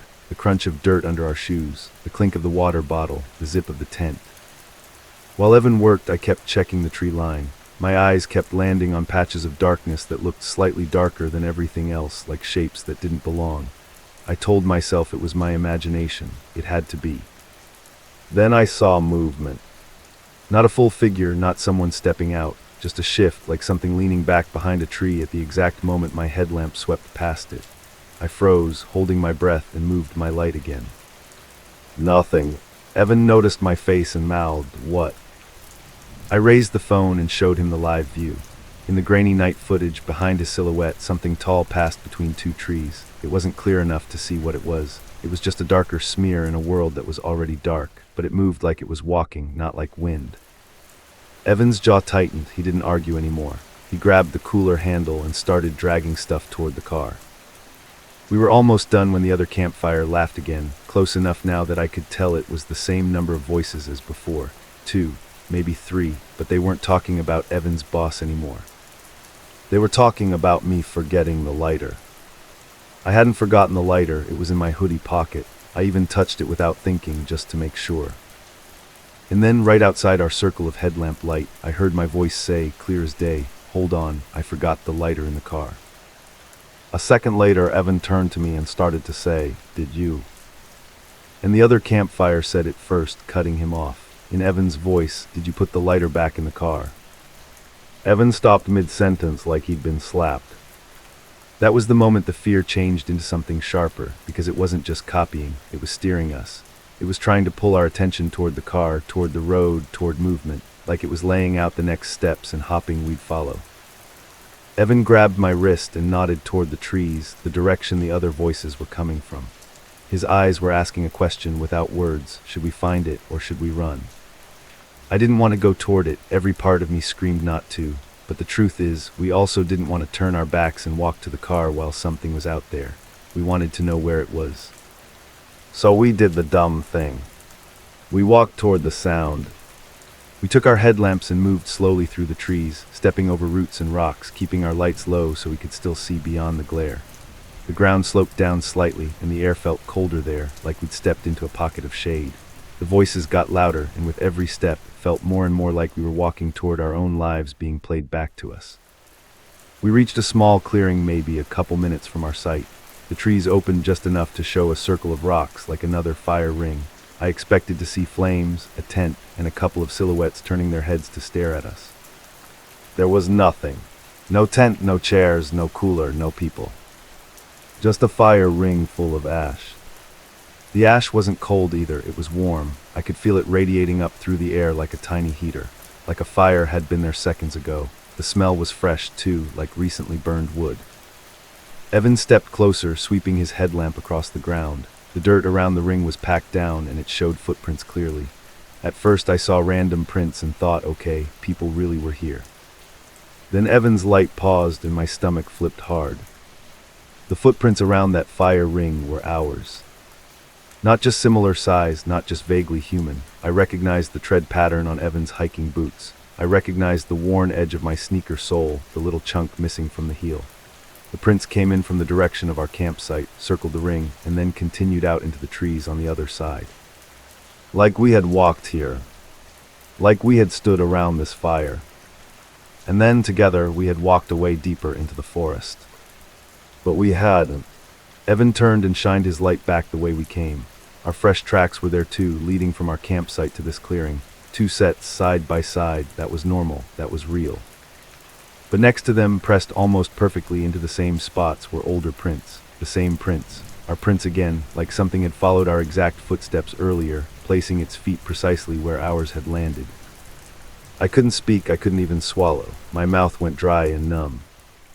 From somewhere behind us in the darkness, I heard Evan's voice say, "Don't turn around." Evan didn't say it. He was staring at the footprints, breathing fast, eyes wide. And then my voice answered from that same unseen place. We already did. My legs moved before my brain caught up. I grabbed Evan's arm and yanked him back the way we came. We ran, lights bouncing, breathing too loud, stumbling over roots we'd stepped over fine a minute earlier. I kept expecting to feel a hand grab my shoulder or to hear footsteps right behind us matching ours. What I did hear was worse. Because as we ran, we heard ourselves running too, somewhere off to the side. Our breathing, our little panicked sounds, our shoes hitting dirt, like we were being chased by copies of us, moving through the trees in the same rhythm. When our campsite came back into view, the relief lasted about half a second. Our tent was unzipped. Not fully open, just a small gap, like someone had gently pulled it down a few inches. Evan rushed to it and yanked it open the rest of the way, shining his headlamp inside. Our sleeping bags were laid out like we'd been in them, pillows slightly indented. The blanket was folded down at the top, like someone had just gotten up. But neither of us had gone inside the tent since we set it up. On the rock near the cooler where the car keys had been, there was a different set of keys. The same keychain, the same little metal tag Evan always had, but the keys were damp like they'd been in someone's mouth, and there was ash smeared across the plastic like dirty fingerprints. My phone buzzed again, and I looked down without thinking. The camera app had a new notification with a thumbnail image. It was black and white night footage of our campsite from that same impossible angle. Evan and I were in it, lit by our headlamps, sprinting toward the car. But the part that made my blood turn to ice was what was behind us. 2 shapes low to the ground at the edge of the light, like crouched people or something trying to stay small. Their faces weren't clear, but their bodies were positioned exactly like ours had been a moment earlier when we'd stopped at the clearing. Like the camera had captured a moment that hadn't happened yet. Evan ripped open the car door and we threw everything inside without caring how messy it was. We didn't even take the tent down. We just shoved the cooler and bags into the back seat, climbed in, and slammed the doors so hard the whole car shook. When Evan turned the key, the engine hesitated for a second, like it didn't want to start. My heart felt like it might actually burst. Then it finally caught, and we peeled out onto the forest road, headlights bouncing over ruts and rocks. As we drove, I kept looking in the side mirror. The darkness swallowed everything behind us except the pale dust trail. No headlights followed, no figures appeared. It was just an empty road. We didn't stop until we hit a bigger highway, and even then we drove straight to the nearest place with lights and people. By the time we found a ranger station office, it was closed. We ended up at a sheriff's substation with one deputy on duty who looked half asleep. He listened, nodded slowly, and said it was probably other campers messing with us or sounds echoing weirdly through the trees. He offered to send someone up there in the morning, but he didn't seem convinced there would be anything to find. No urgency, no alarm, just that tired look people get when you tell them something they can't put in a report. We drove home anyway in silence, the kind where neither of you wants to admit what you're thinking. I kept replaying that moment at the ash circle, the warm smell, and the way our footprints led away like we'd left without us. Evan drove with both hands locked on the wheel, eyes fixed forward like he was afraid to glance anywhere else. The next day, when we finally had stable service again, I opened the camera app just to prove to myself it was a glitch. I wanted to see an error message. I wanted to see nothing. Instead, there was a saved clip. It was labeled with a timestamp from the night before, written in that clean little app font, like it had been recorded automatically. I tapped it, holding my breath. The video showed our campsite from that impossible angle again. The fire was low. Evan and I were sitting there, talking normally. I could hear our voices, clear and close, like the microphone was right in front of us. But in the video, there was something wrong. Because the conversation we were having in that clip was one we'd had in the car on the way home, not at the campsite, not by the fire. It was the exact exhausted, shaky conversation where I told Evan, I think it wanted us to follow it, and Evan said, or it wanted to learn us. In the clip, my voice said one more thing after that, something I don't remember saying anywhere at all. It was quiet, almost like I was leaning close to the camera. And it said in my voice, calm and sure, we're still out here.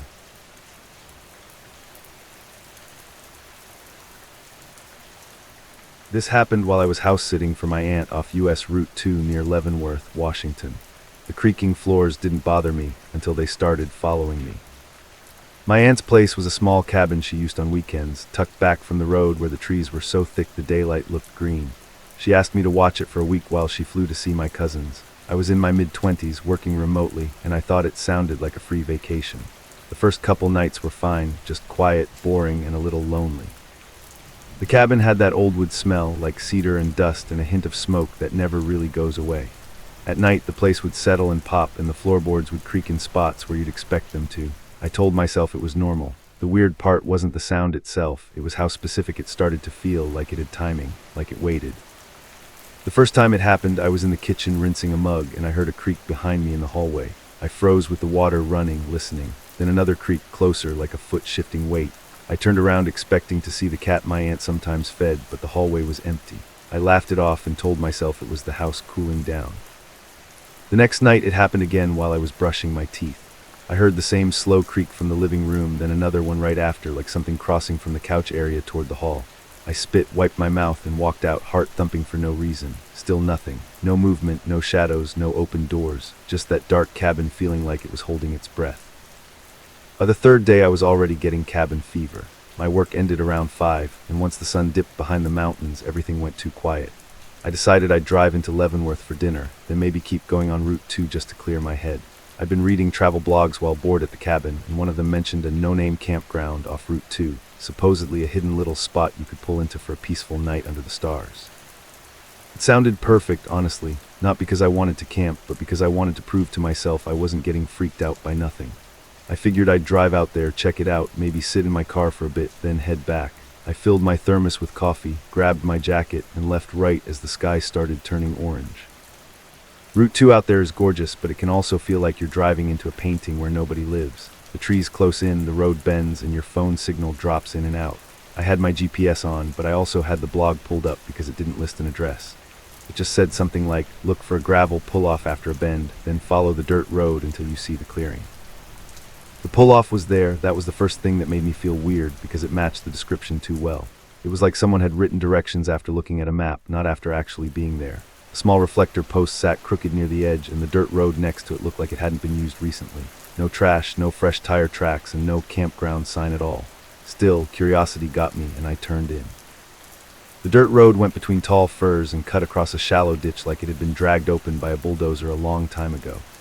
After maybe a minute, the trees opened up into a wide clearing, and it looked staged. That's the only word I can think of. There were fire rings made from clean stones, picnic tables that weren't broken or tagged, and a few flat spots like tent pads, but no cars, no campers, no host booth, no signs telling you the rules, no posted rates, nothing. Even the silence felt wrong. Usually a campground has some kind of sound, a generator, kids yelling, a dog, or something. Here I could hear my engine ticking and the wind moving way up in the treetops, but down in the clearing it was like sound didn't want to travel. I parked near one of the tables and stepped out. The air smelled damp and cold, like moss and creek water. I walked around for a few minutes just looking for anything that made it make sense. I found a faded map board on 2 posts like you'd see at a trailhead, but the board itself was blank, not torn, not vandalized, just empty, like someone had taken the map off and never replaced it. Behind it was a narrow path into the trees with a small wooden stake beside it, no writing, no marker. I told myself it was probably a forgotten little spot the Forest Service stopped maintaining. That should have been reassuring. Instead, it made my stomach tighten because the place looked too tidy to be abandoned. The picnic tables were aged, sure, but they weren't rotting. The fire rings weren't full of old cans. The ground wasn't littered with broken glass. It looked like someone came here and cleaned it, but didn't want anyone to know it was here. Dusk came faster than I expected. The orange light faded to gray, and the trees around the clearing became tall black shapes. My phone showed 1 bar, then none, then 1 again. I considered leaving, but something in me didn't want to admit I was nervous. So I sat on the edge of a picnic table, sipped coffee, and stared into the woods like an idiot, waiting for my brain to calm down. That's when I heard the first siren. At first it was faint, like a far-off wail, the kind you might hear in a city when an ambulance passes blocks away. But it didn't fade. It grew louder, sharper, and steadier, like it was aimed right at the clearing. It had that old emergency tone, the kind you hear in test videos online. The hair on my arm stood up immediately. I stood there holding my thermos, listening. The siren echoed through the trees, bouncing around so I couldn't tell what direction it was coming from. It wasn't a car alarm. It wasn't a truck horn. It was an emergency siren, and it was coming from somewhere in the woods where no one should have power, let alone a warning system. Then a recorded voice cut through it, tinny and flat, like it was playing from a loudspeaker. It said something like, "Attention, this is an emergency notification. Please evacuate the area immediately." The voice sounded official in that generic way, like a pre-recorded message used for drills. It repeated the instruction, then added something about proceed to the nearest main roadway. It didn't mention a wildfire or a storm or anything specific. It just kept repeating evacuate like a broken command. My first thought was that a wildfire had started somewhere nearby and this was real. My second thought was, why would a no-name campground have an emergency siren system? And if it was real, why wasn't my phone blowing up with alerts? I checked it anyway. No emergency notifications, no texts, no signal again. I got in my car fast. I didn't slam the door, but I shut it hard enough that the sound felt too loud. The siren kept going and the voice kept repeating. I started the engine and for a second my headlights swept across the trees. In that brief flash of light, I thought I saw something move between 2 trunks. Not a deer, too upright, too still, then too quick. I threw the car into reverse and backed out, tires crunching on gravel. The dirt road looked narrower in the dark, like the trees had leaned in.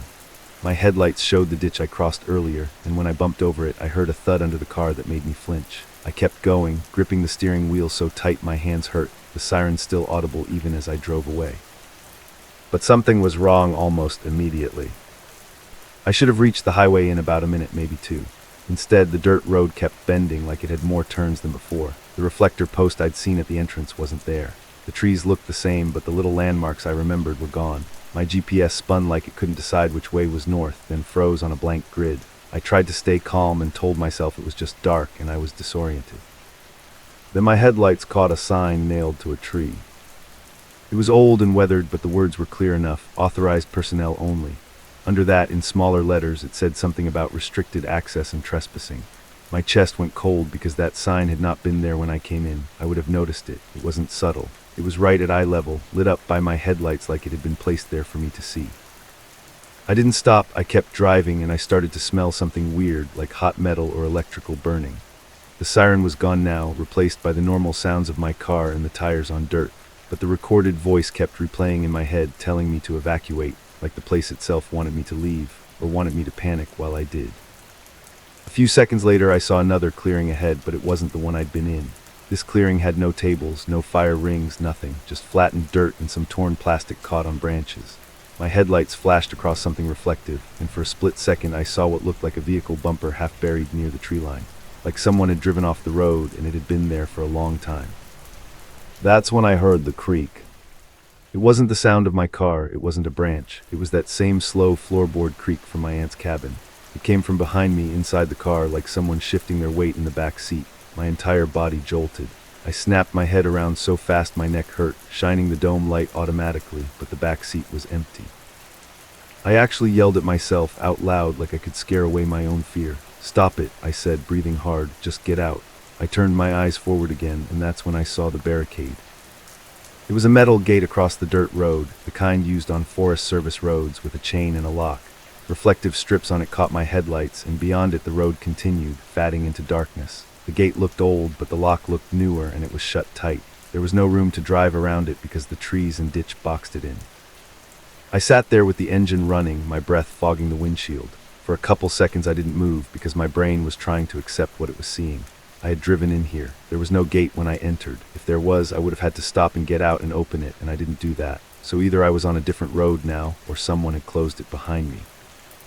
I put the car in reverse again, but the second I did, my headlights swept across the trees on the right side, and I saw a figure standing just beyond the ditch. It was wearing something dark, maybe a jacket, and it didn't move.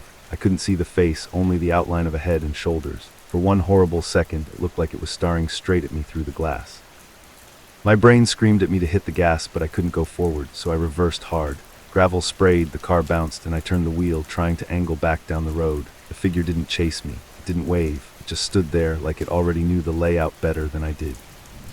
I drove back the way I'd come, but now every bend looked the same. The GPS was useless. My phone had no signal, and I kept expecting to hear the siren again, like a reminder that this place had rules I didn't understand. I focused on one thing, getting back to the highway. If I could see cars and lights, I'd be safe. After what felt like forever, my headlights caught the edge of pavement. I almost cried from relief. I turned onto Route 2 so fast my tires squealed, and then I just drove. I didn't even know which direction I was going at first. I drove until I saw a real road sign, then I pulled into a wide Know Your Limits turnout and sat there shaking. I checked the time on my dashboard. It was a little after 10 p.m. It should not have taken that long. I'd only planned to be there for maybe 20 minutes, but it felt like I'd been trapped on that dirt road for hours. My hands were still numb from gripping the wheel. When I finally got back to my aunt's cabin, the first thing I did was lock every door and window. I left the porch light on. I even dragged one of the kitchen chairs in front of the front door, even though I knew it wouldn't really stop anyone. I tried calling the non-emergency line, but with the spotty service, I couldn't get through until I stood outside in the cold, holding my phone up like that would help. The dispatcher answered, and I told her everything in a rush, trying to sound sane. I described the campground, the siren, the evacuation message, the gate, and the person by the ditch. She asked me to repeat the location, and when I said off Route 2 near Leavenworth, she asked for cross streets or a mile marker. I didn't have one. I tried explaining the pull-off in the dirt road, but she just kept asking for something more exact. In the end, she said they could send a patrol to drive the area, but without a specific location, it might take time. She also said there were no current emergency alerts for wildfires or evacuations in that zone. That hit me harder than it should have, because if it wasn't an official evacuation, then what was it? I didn't sleep much that night. Every time the cabin creaked, my eyes snapped open. At one point, I woke up because I thought I heard the same recorded voice, faint and distant, like it was coming from outside through the trees. I sat up in bed with my heart pounding, listening so hard my ears hurt. But after a minute, all I heard was the refrigerator hum and the wind. The next morning, I tried to find the place online. I opened Google Maps and searched campground along Route 2. A bunch of normal ones came up with names and reviews and photos. None looked like the clearing I'd been in. I zoomed in and followed the highway like a little dot looking for the pull-off. I even used satellite view, scanning for a clearing with tables. I found plenty of dirt roads and forest cuts, but nothing that matched. I went back to the travel blog thinking maybe I'd misread it. The post was still there, but the comments were gone like they'd been wiped. The photos on the post were blurry, and when I looked closer, they didn't actually show anything identifiable. Just trees, a fire ring, and a patch of dirt. No sign, no unique landmark, and the weirdest part was the date. It was listed as published years ago, but the writing mentioned things that felt more recent, like it had been edited. That afternoon, I decided to drive back in daylight and prove to myself it was real. I brought a full tank of gas and my phone charger, and I kept my car doors locked even while driving, which felt ridiculous. I went up Route 2, watching every bend, comparing everything to my memory, and I found the pull-off again. Same crooked reflector post, same dirt road. But when I turned in, the dirt road lasted maybe 30 seconds before it ended at a mess of fallen logs and brush, like it had been blocked off for years. There was no way a car had been through recently. The ground was soft and covered in pine needles, with small plants growing right in the middle of the track. It wasn't just unused, it was dead. I sat there with my engine off, staring at the blockage. I got out and walked up to it, stepping over branches, and I saw the same warning sign nailed to a tree, authorized personnel only. The wood looked older than I remembered, like it had been fatting for a long time. The nails were rusty, it didn't look new at all. I stood there for a full minute, feeling my stomach twist, because that meant one of two things. Either I had gone somewhere else entirely last night, somewhere I couldn't find now, or someone had led me down a different road in the dark with that siren and that voice, and then made sure I couldn't repeat it in daylight. I went back to my car and sat with the doors locked, looking at the tree line. The forest was quiet but not peaceful. It felt like the kind of quiet that happens when animals are hiding. I started the engine and turned around, leaving without looking back. I left my aunt's cabin early the next day. I told her I had work stuff to deal with and she didn't question it. On my drive home, I kept thinking about that empty campground that looked maintained but unlabeled. The blank map board, the evacuation voice had no reason attached, the gate that appeared out of nowhere, and that figure was standing beyond the ditch like it was waiting. The only thing I have from that night is a short clip from my dashcam because it automatically saved when I hit a bump crossing the ditch. I watched it later, hoping it would show the siren or the sign or anything. It didn't. It showed my headlights on dirt, a blur of trees, and my own loud breathing in the car. But near the end of the clip, right before I reversed away from the gate, you can hear it. A single slow creak, like a floorboard shifting under someone's weight, coming from inside the car where there shouldn't have been anyone at all.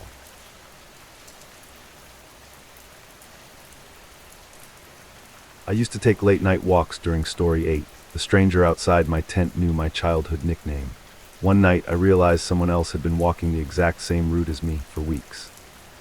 I know how dramatic that sounds, but I'm not saying it like it's some legend or campfire story. This actually happened, and I still don't have a good answer for the one part that matters most. I'm Jasmine, and at the time I was 26, fresh out of a breakup that didn't just end a relationship, but also kind of knocked the wind out of my whole life. I wasn't eating right, I wasn't sleeping, and every place in my apartment reminded me of him. I'm not one of those people who's naturally brave, but I've always been the type to run away into open space when my head gets too loud. So I loaded my car with camping stuff I barely knew how to use, drove out to Utah, and aimed for the desert near the Needles district of Canyonlands. I picked that area because it looked empty in pictures, and because the thought of being somewhere vast and quiet felt like a reset button. I didn't tell my friends where I was going, and I didn't tell my family either, because I didn't want the "are you sure" talk. The campsite I chose was primitive, the kind where you're basically just claiming a patch of dirt and trying not to think about how far you are from anyone. The drive-in was long and dusty, and once the sun started dropping, the landscape looked like it was turning to rust. There were rocks stacked like little sculptures, dry brush scattered around, and those twisted trees that look dead until you get close and see they're stubbornly alive. The air felt clean in a way that made my chest hurt, like I'd been breathing through a filter for months and finally took it off. I parked, set up my tent, and tried to act like I'd done this 100 times. I put my cooler in the shade, laid out a cheap folding chair, and did all the little routines people do when they're pretending they're fine. There was no real cell service, just enough for my phone to occasionally flash one lonely bar and then drop it again. That should have made me nervous, but at first it felt like relief. No messages, no scrolling, no reminders of who was living their life without me.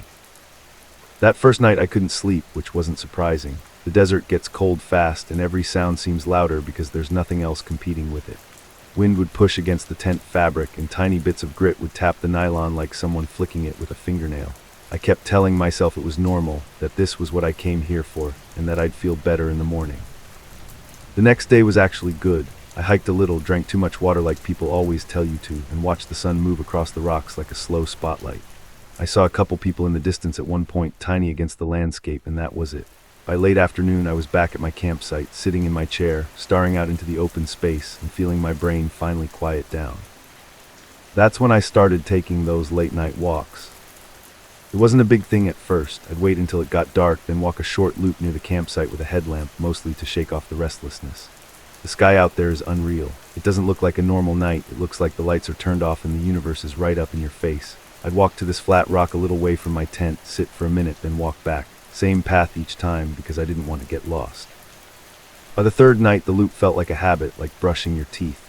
I'd zip my jacket, clip the headlamp on, check my car keys, and step out into the cold. One night I noticed footprints near the edge of my loop that weren't mine. That's not shocking in itself because people had clearly been through that area before, but these looked fresh. The sand hadn't blown over them much, and you could still see the tread pattern pretty clearly. I told myself it was probably just someone who'd camped there earlier in the week. Still, I found myself looking down more than I was looking up at the stars. I kept noticing little things that didn't match what I remembered. A small rock stack that looked taller than it had been. A piece of dry brush that seemed snapped in a new spot. Once I found a cigarette butt half buried in the sand near the flat rock where I like to sit, and I don't smoke. That was the first time I felt that uncomfortable prickle in my neck, the one that makes you turn around even when you don't want to look. I swung my headlamp across the dark, expecting to see nothing, and I did see nothing. Just empty space, bushes, and the shapes of rocks. But I still walked back faster than usual, and when I got into my tent, I double-checked the zipper like it was a lock. The next day I tried to be rational about it. I told myself I was jumpy because I'd been emotional lately, and because I was alone in a place that was built to make you feel small. I even laughed at myself out loud once, standing there with a granola bar in my hand like I was talking to some invisible therapist. It was easier to pretend it was all in my head than to admit I was actually scared. That evening the wind picked up. It wasn't a storm or anything dramatic, just steady gusts that made the brush hiss and the tent corners pull tight. I cooked a simple meal on my little camping stove, ate in the fatting light, and watched the last warmth drain out of the sand. When it got fully dark, I almost skipped the walk, but the restlessness was back, that anxious buzzing under my skin. So I grabbed my headlamp and stepped out anyway. I followed the same loop, but I couldn't stop scanning the ground. A few minutes in, I saw something that made me stop dead. There were footprints on top of my footprints. I don't mean old prints crossing mine somewhere. I mean my exact path, the one I'd taken out and back, had a second set of prints walking it too, close enough that in some places they overlapped. The stride looked longer than mine and heavier, like the person was bigger. And what freaked me out was how straight the trail was, like someone had been intentionally following the same route, not wandering. I stood there with my headlamp aimed at the sand, feeling my mouth go dry. I actually crouched down like that would help me understand it better. I remember thinking, did someone walk this after I did? But that didn't make sense unless they'd been watching me go back to my tent and then walk the loop alone in the dark just to prove they could. I walked back to camp without sitting on the flat rock. My headlamp beam shook a little because my hand wouldn't stop tensing. When my tent finally came into view, I felt a wave of relief so strong it almost made me cry. I got inside, zipped it shut, and tried to calm down by telling myself there was a normal explanation. Maybe another camper had been out late too. Maybe they liked the same view. Maybe I was making patterns out of nothing. But the rest of that night I barely slept. Every time the wind shifted, I thought it was footsteps. Every time my sleeping bag rustled, I thought it was someone outside reacting to it. At one point I heard a faint crunching sound, like sand compressing under a boot, and I held my breath so hard my chest started to ache. The sound stopped, then started again, then faded, like whatever it was had changed direction. In the morning I told myself I was done being stupid about it. I wasn't going to be the headline about a girl who went camping alone and vanished. I packed some stuff up casually, not rushing, because rushing felt like admitting I was scared. I kept looking around while I did it, pretending I was just enjoying the view, but my eyes kept snapping to any shape that could be a person. I considered leaving right then, but part of me hated that idea. It felt like letting my breakup ruin something else, like fear was just another version of him controlling my choices. So instead, I made a compromise with myself. I'd stay one more night, but I'd be careful. I'd keep my keys right by my hand. I'd keep my headlamp and my phone close, and I'd stop taking the late-night walk. That was my plan, and it lasted until the moment I climbed into my tent that night and realized I couldn't stop shaking. The wind had died down, which made everything worse. Without it, the desert didn't feel peaceful. It felt like it was holding its breath. I turned my headlamp off and lay there in the dark, listening. My ears kept straining for anything, and because of that, every tiny sound felt important. Fabric shifting, a distant bird call, the soft tap of grit against nylon.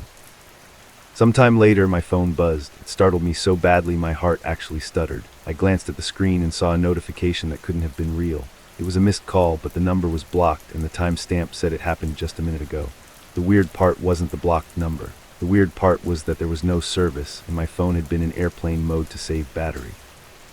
I stared at it until the screen went dark again. Then I told myself it was probably delayed from earlier, some glitch that finally popped up when my phone caught a scrap of signal. I tried to laugh it off, but the sound came out thin and weak. Then I heard it. Slow footsteps outside my tent. Not animal steps, not a light patter. These were heavy and controlled, like someone walking in socks who would still make noise because they wanted you to know they were there. The steps weren't rushing either. They moved around the tent in a circle, crunching the sand, pausing every few seconds like the person was listening for my reaction. I froze so hard I could barely swallow. My first instinct was to reach for my keys, but my hand felt clumsy, like it belonged to someone else. The footsteps got closer, and I realized the person wasn't just walking around somewhere nearby. They were right next to the tent wall, close enough that if I pressed my palm against the fabric, I might touch their shoe through it. The steps stopped beside my head. I could hear breathing, not loud, not dramatic, just a steady inhale and exhale, so close it sounded like it was coming through the nylon. I remember thinking, don't move, don't make a sound, maybe they'll think it's empty. Then a voice whispered, soft and calm, like they were trying not to wake someone. Jazz. My whole body went hot and cold at the same time. That wasn't my name. It was my childhood nickname, one only my family used when I was little. My mom would call me that when she was trying to cheer me up, and my older brother used it to annoy me. I hadn't heard it in years from anyone outside of home, and I sure as hell never used it online. The voice stayed right beside my head and said, even quieter, "Can I come in now?" For a second, my brain tried to short-circuit the fear by finding logic. Maybe it's someone I know, but that was impossible. I hadn't told anyone where I was going. I hadn't posted about it. I hadn't even texted a friend a clue. And even if someone had somehow tracked me, how would they know that nickname? I didn't answer. I couldn't. The person shifted their weight and the tent wall pressed inward slightly, like their shoulder brushed it. I clenched my teeth so hard my jaw hurt. My hands finally found my keys, and I wrapped my fingers around them like they were a weapon, even though that was a joke. Keys don't stop a grown man outside your tent. The voice spoke again, still calm, almost patient. Jazz, I've been waiting. That did it. Something in me snapped from frozen terror into pure survival. I hit the panic button on my key fob, and my car alarm exploded into the night. The sudden noise was so loud and violent out there that it made me flinch, but it also made the footsteps jolt backward. I didn't waste a second. I grabbed my headlamp, clicked it on, and shoved myself out of the sleeping bag. The tent zipper felt like it was moving through glue, but I yanked it down hard enough that it snagged. I fought it, got the opening wide enough, and crawled out on my hands and knees like an animal. The car lights were flashing, strobing the campsite in harsh bursts. In those flashes, I saw a shape about 20 feet away, standing perfectly still at the edge of the light. I couldn't see the face, only the outline of a person in a jacket, arms hanging down like they had all the time in the world. I scrambled to my feet and ran for my car. I didn't even look back at the tent. I just ran, half expecting a hand to grab my shoulder. When I got to the driver's door, my hands were shaking so badly I fumbled the keys and dropped them into the sand. I wanted to scream. I scooped them up, shoved one into the lock, and yanked the door open. Right before I got in, I glanced back. The shape was closer. Not sprinting, not lunging, just closer, like they'd taken their time walking while I panicked. The car alarm kept blaring, but it didn't seem to bother them. In the flashing lights, I saw one detail that I'll never forget. They had something hanging from one hand, long and thin, like a strip of fabric or a strap. I dove into the car, slammed the door, and locked it so hard my thumb hurt. I started the engine, and for a horrifying second, nothing happened. The starter clicked like it was about to die, and my stomach dropped through the floor. Then the engine caught, and I almost cried from relief. The headlights came on steady, and for the first time, I got a clearer look.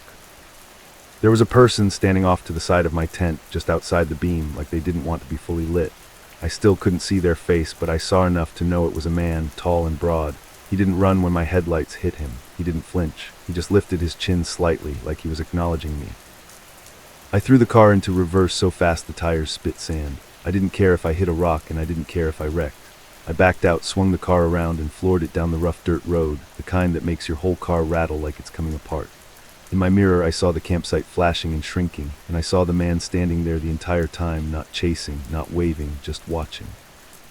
I drove until my hands started cramping on the wheel. The alarm had shut off, but the echo of it felt stuck in my ears. My phone still had no service. I kept checking it anyway, like sheer desperation would force a signal to appear.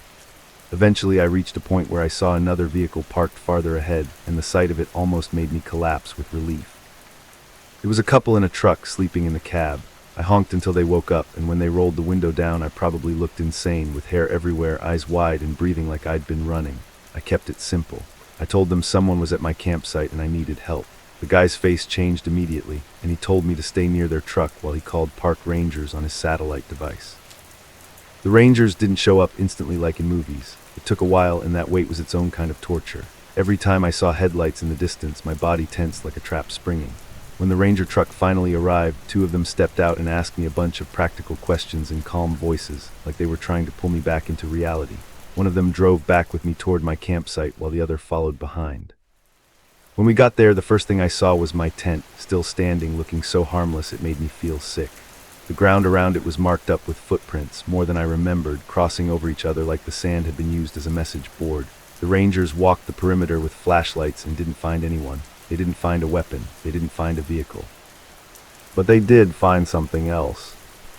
Right beside the spot where my head had been inside the tent, there was a strip of fabric on the ground. It looked like it had been torn from a shirt or a bag strap, and tied to it in a crude knot was a small piece of paper folded over itself. One of the rangers opened it carefully, like it might be a trick, then handed it to me without a word. On the paper, in messy block letters, was one word: my childhood nickname. I left with the rangers that night. They offered to escort me out to a safer area, and I didn't pretend to be tough anymore. I didn't care about pride, I just wanted distance. They told me they'd keep an eye out, that it was probably some creep who targeted solo campers, and that sometimes people follow trails and watch from a distance. They said a lot of reasonable things, and I nodded along because I needed something to hold on to. But none of those explanations answered the one part that still makes my skin crawl. Because the nickname wasn't written the way my friends would have guessed it.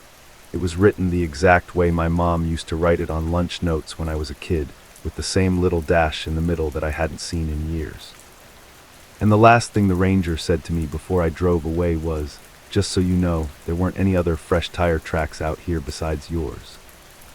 To this day, I don't camp alone anymore. I barely even sleep with my window cracked, and sometimes when my phone buzzes late at night with a call from an unknown number, I stare at the screen and wait for a second voice in my head to whisper that name again, because the scariest part isn't that someone found my tent. It's that whoever stood beside my head that night didn't need to know where I was. They already knew who I was.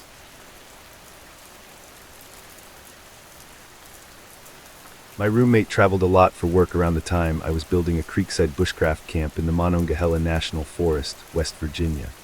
So when I heard him talking in his room at 3 a.m., I knew something was wrong. He wasn't home. At first I told myself it was the TV in the neighbor's apartment bleeding through the wall, or maybe a podcast I'd forgotten to turn off. But I was standing in my dark kitchen, and the sound was clear enough that I could make out the tone of his voice. It wasn't loud like he was on the phone, but more like he was talking to someone standing right next to him. I remember holding my breath, waiting for it to stop, and it didn't.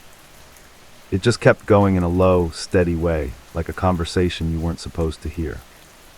I didn't go check his room. I know that sounds dumb, but I was half asleep and suddenly wide awake at the same time, and my brain kept repeating the same thing: he's not home, he's not home. I stayed where I was, staring at the dark hallway, listening to that voice drift in and out like the words were being swallowed by the walls. Then it stopped all at once, not fading away, not trailing off. Just cut out like someone hit a mute button. The next morning I tried to laugh it off, but it stuck with me. I texted him and he responded with a picture from some hotel 2 states away, so I knew I wasn't imagining the fact that he was gone.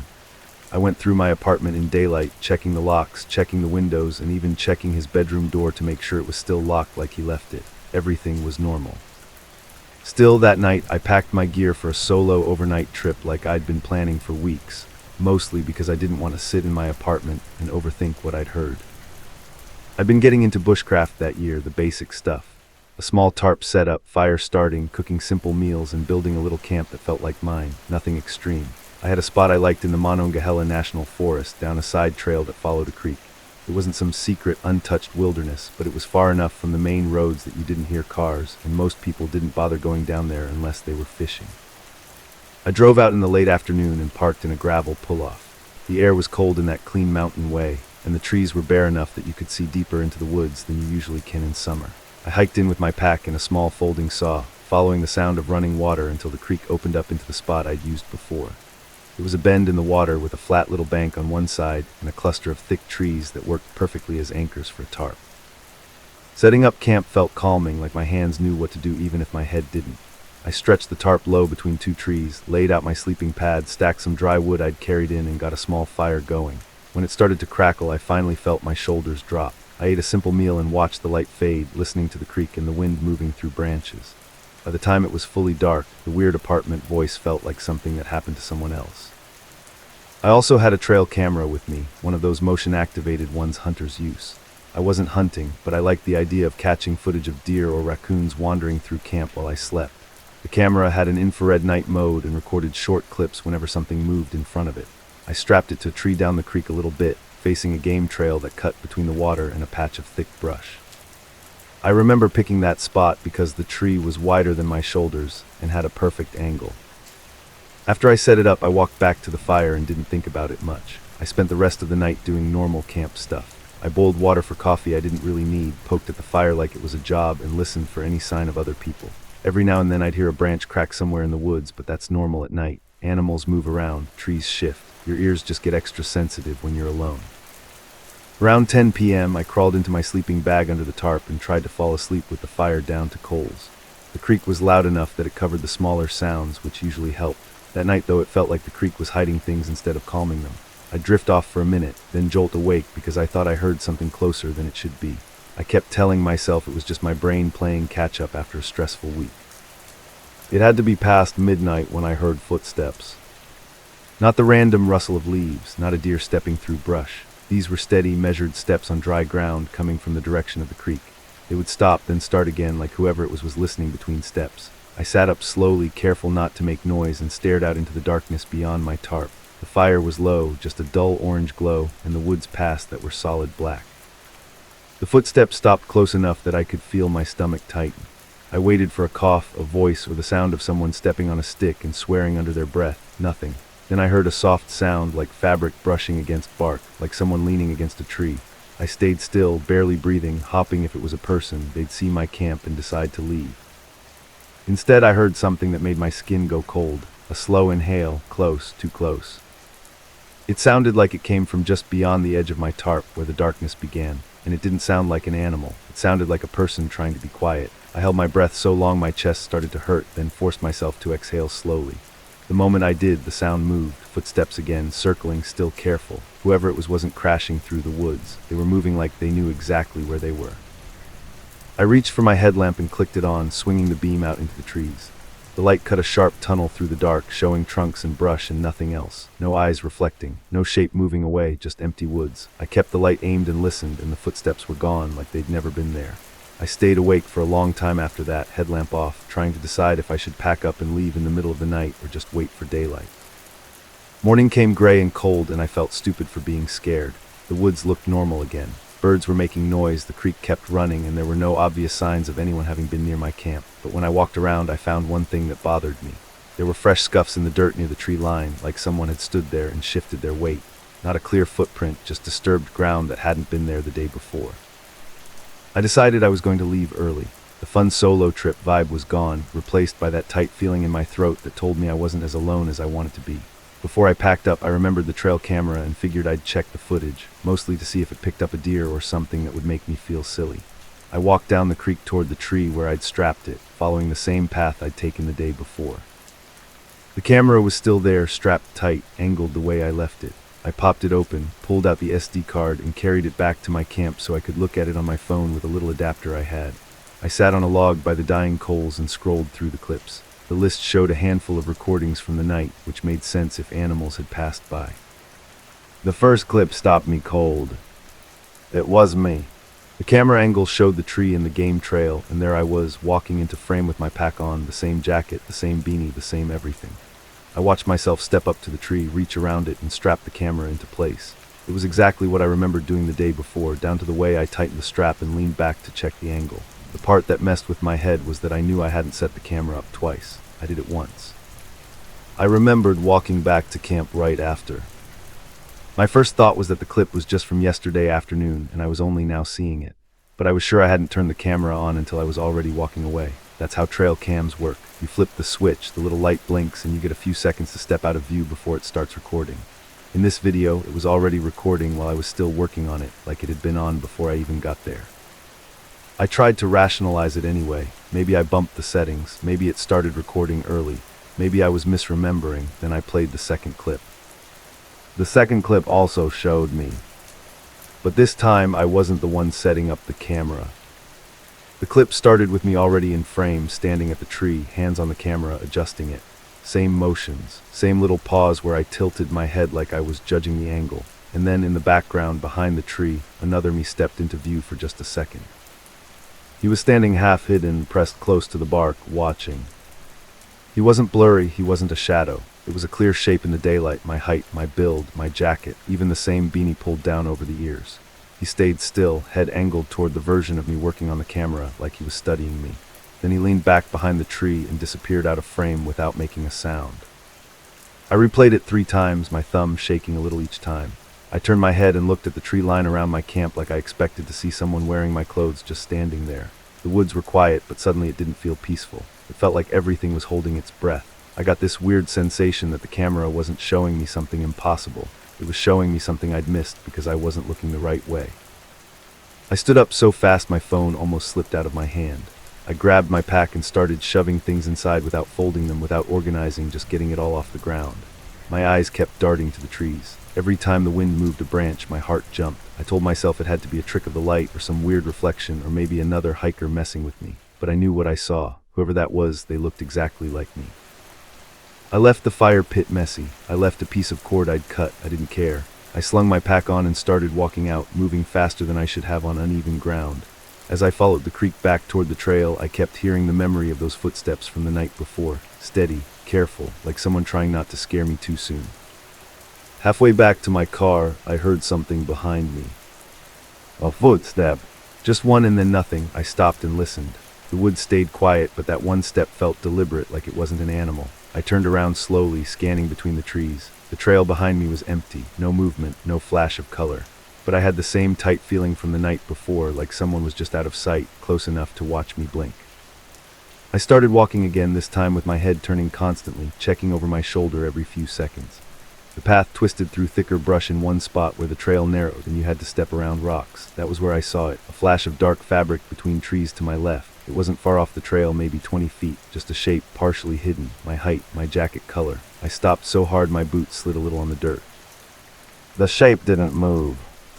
For a second I thought maybe it was just a tree trunk and my brain was filling in the rest. Then the head tilted, slow and smooth, like someone curious, like someone copying a motion they'd seen me do. My mouth went dry. I wanted to yell, but no sound came out. I just stared, waiting for it to step into the open so I could prove to myself it wasn't what I thought. It never stepped out, it just stayed there, half blocked by branches, and then it slid backward, deeper into the trees without turning around. That's what made it feel wrong. People turn when they walk away. This thing moved like it didn't need to see where it was going. I didn't run because running felt like inviting a chase. I just walked faster, forcing myself to keep a steady pace even though my legs wanted to bolt. When I finally saw my car through the trees, I felt a wave of relief so strong it almost made me dizzy. I got to the driver's door, yanked it open, threw my pack in the back, and climbed in like the woods were about to grab my ankles. I didn't even start the engine right away. I locked the doors and just sat there, breathing hard, staring out the windshield. The forest looked the same as it always did, like nothing had happened. No one came walking out onto the road. No footsteps crunched up behind my car. After a minute, I turned the key and drove out, tires crunching on gravel, not stopping until I hit the main road. When I got home later that day, my roommate still wasn't back. I dropped my pack by the door and went straight to my laptop. I needed to see those trail cam files on a bigger screen because part of me still wanted an explanation I could accept. I uploaded everything and watched it again, pausing and zooming, looking for signs it was a prank or an editing glitch. It was. The second clip showed the duplicate too clearly for me to brush off. What got worse was the third clip. It was recorded later in the dark with the infrared night mode. The camera pointed at the same game trail and the trees were pale in that washed-out way night cameras look. At first, nothing moved. Then a figure stepped into frame and stood still, facing the camera. It looked like me again, but in the night mode it was harder to see details, just the outline and the clothing shape. The figure took one step forward and lifted a hand toward the camera, like it was reaching out. Then it leaned in close. So close the lens caught the side of its face and one eye, bright from the infrared. It stared into the camera for a long moment, unmoving, like it knew exactly where the lens was and wanted to make sure it was seen.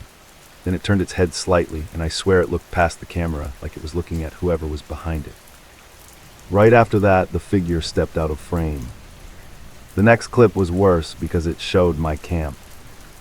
I had angled the camera so it would catch the trail, but the edge of my tarp and fire pit area was barely visible in the distance if you looked hard enough. In that clip, the same figure walked along the creek and stopped near the edge of my camp. It stood there for a long time, not moving, just watching that dark patch where my tarp would have been. Then very slowly, it raised an arm and pointed, not at my camp, but toward the tree where the camera was strapped. It pointed like it was telling someone else, "There it is." I closed my laptop so fast it almost slammed shut. The room felt too quiet. Every normal apartment sound suddenly sounded suspicious, like pipes settling or the fridge cycling on. I sat on my couch with the lights on, staring at the hallway, remembering that voice I'd heard in my roommate's room days earlier. That low, calm talking like a conversation. And I thought about the night clip where the duplicate looked past the camera like it wasn't alone. That evening, I called the local ranger station number listed for that area of the forest and told them I'd had a weird experience camping, that someone might be messing with people around the creek trail. The guy on the phone sounded bored. He asked if anything was stolen, if I was threatened, and if I saw weapons. When I said no, he basically told me they'd keep an eye out and that I should camp closer to designated sites if I was worried. I didn't mention the duplicate because saying I saw myself in the woods felt like a good way to get laughed at, even through the phone. My roommate came back the next day like nothing happened. He was tired, throwing his suitcase down and asking what I wanted to do for dinner. I tried to act normal, but I kept watching him like I needed proof he was real. At one point, while he was unpacking, I asked if he'd ever been sleep-talking on trips, like maybe he'd called me in the middle of the night and I'd somehow heard it through a voicemail or something. He laughed and said no, and then asked why. I told him I thought I heard his voice the other night and must have been half dreaming. He shrugged it off, and that was that. I didn't go camping again for a long time. The trail camera stayed in a drawer like it was radioactive. I tried to tell myself it was just some freak coincidence, some stranger who looked like me from far away. But that didn't explain the clothes. It didn't explain the way it watched me. It didn't explain why it felt like it knew my movements before I made them. A few weeks later, I was cleaning out my laptop, trying to forget the whole thing, when I noticed something that made my stomach drop all over again. In the folder with the trail cam clips, there was one extra video file I didn't recognize. It had the same numbing style as the others, like it came from the camera, but I swear it wasn't there before. I clicked it with my heart pounding so hard I could feel it in my throat.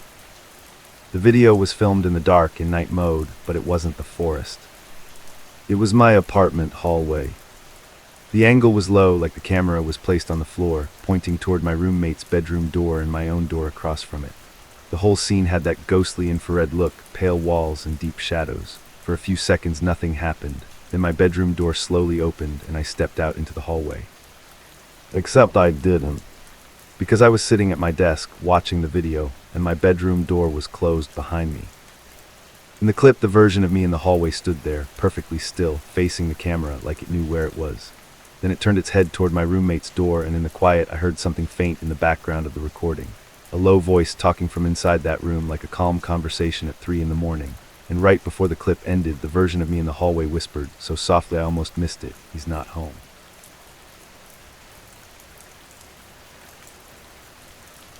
It was the first weekend trip to that campground outside Asheville I spent completely alone.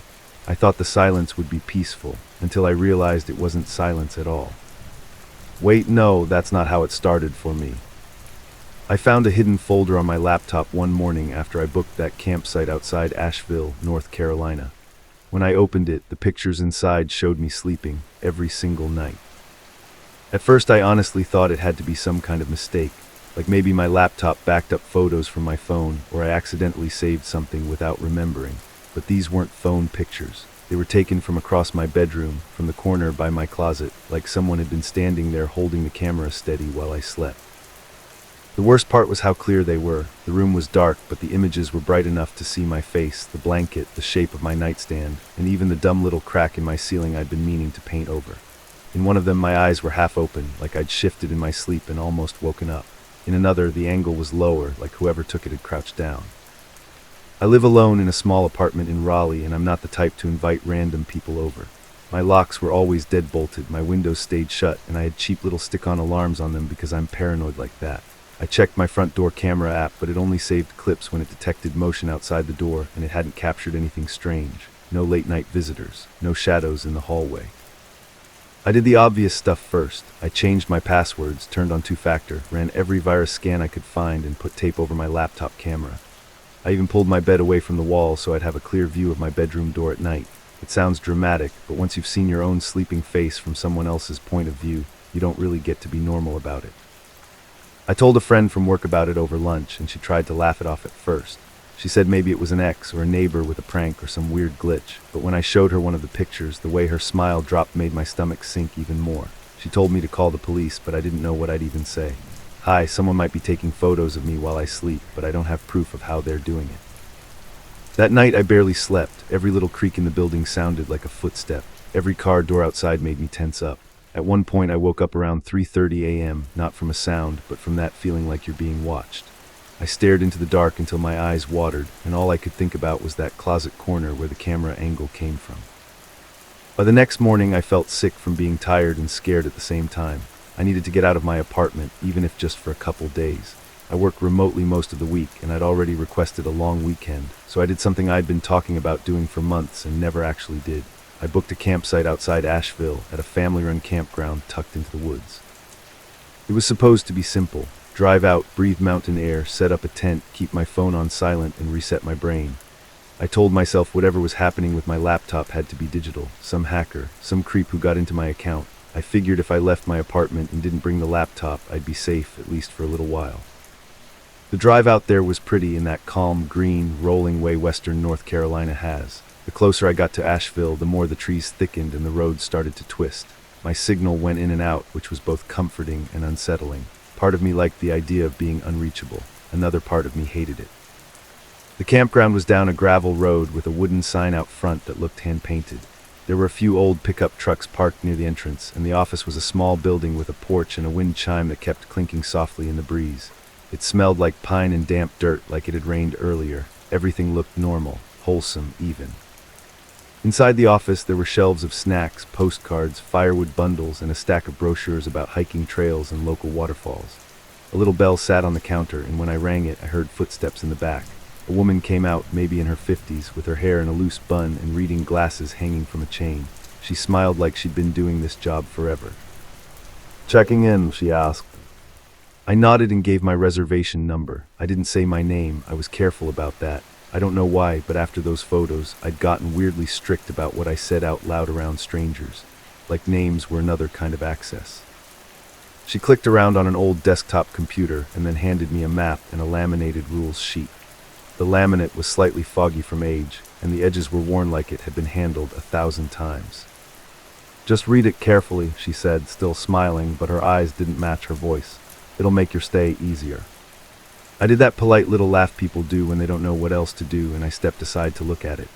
The rules were standard campground stuff. Quiet hours, put food away, no fireworks, don't feed wildlife, keep pets leashed, stay on marked trails. It was all in one clean font, neatly spaced, like something typed and printed years ago. Then I got to the bottom. There was a final rule, separated by a thin line like it had been added later. The font was different, slightly bolder, not as clean. "Veronica, if you hear knocking from under the ground, do not answer." For a second I couldn't breathe. It felt like my lungs forgot what they were supposed to do. I stared at my name like it was going to rearrange itself into something else if I blinked hard enough. I hadn't said my name. I slowly turned back to the woman behind the counter. She was busy writing something on a clipboard, like nothing unusual had just happened. The wind chime outside clicked again, and that sound suddenly felt too loud. I said, and my voice came out smaller than I wanted. This rule at the bottom, it has my name." She didn't look surprised, she didn't even look confused. She just raised her eyes to me, calm and patient, like I'd asked where the bathrooms were. "It's there for a reason," she said, "just follow it." I waited for her to explain. I waited for a smile that said it was a joke. I waited for literally anything that made sense. But she only slid my car pass across the counter and tapped the map with one finger. "You're in Site 12, straight down, second left. The fire ring's already set up." My mouth went dry. I wanted to push harder, but something about her tone made me feel like if I did, I'd look stupid. Or worse, like I'd annoy someone who didn't want to be annoyed. So I nodded, thanked her like a normal person, and walked out of the office with my stomach twisting. I got in my car and locked the doors even though it was broad daylight. I checked my phone for service, then checked it again like it might magically improve. I thought about leaving. I actually put the key in the ignition and held it there, my hands shaking slightly. But I'd already driven hours, I'd already paid, and I didn't want to be the kind of person who ran away from a laminated sheet of paper. Site 12 was down a narrow gravel lane with trees leaning in on both sides. The campground wasn't packed, but it wasn't empty either. I saw a couple families setting up near the front, kids running around with glow sticks even though the sun was still out. Farther back, it got quieter. My site was in a little pocket of woods with a picnic table, a metal fire ring, and a flat dirt patch where the last camper's tent had clearly been. I set up my tent with shaky hands, trying to focus on the routine. unroll the tarp, assemble the poles, clip the corners. Everything I did was to keep my mind busy. I kept glancing at the ground like it might do something, like it might move. When the tent was up, I sat at the picnic table and forced myself to eat a granola bar. The woods around me looked peaceful, but now I couldn't stop noticing little details. Places where the dirt looked disturbed, a strip of ground near the tree line that seemed slightly sunken, like something heavy had pressed it down.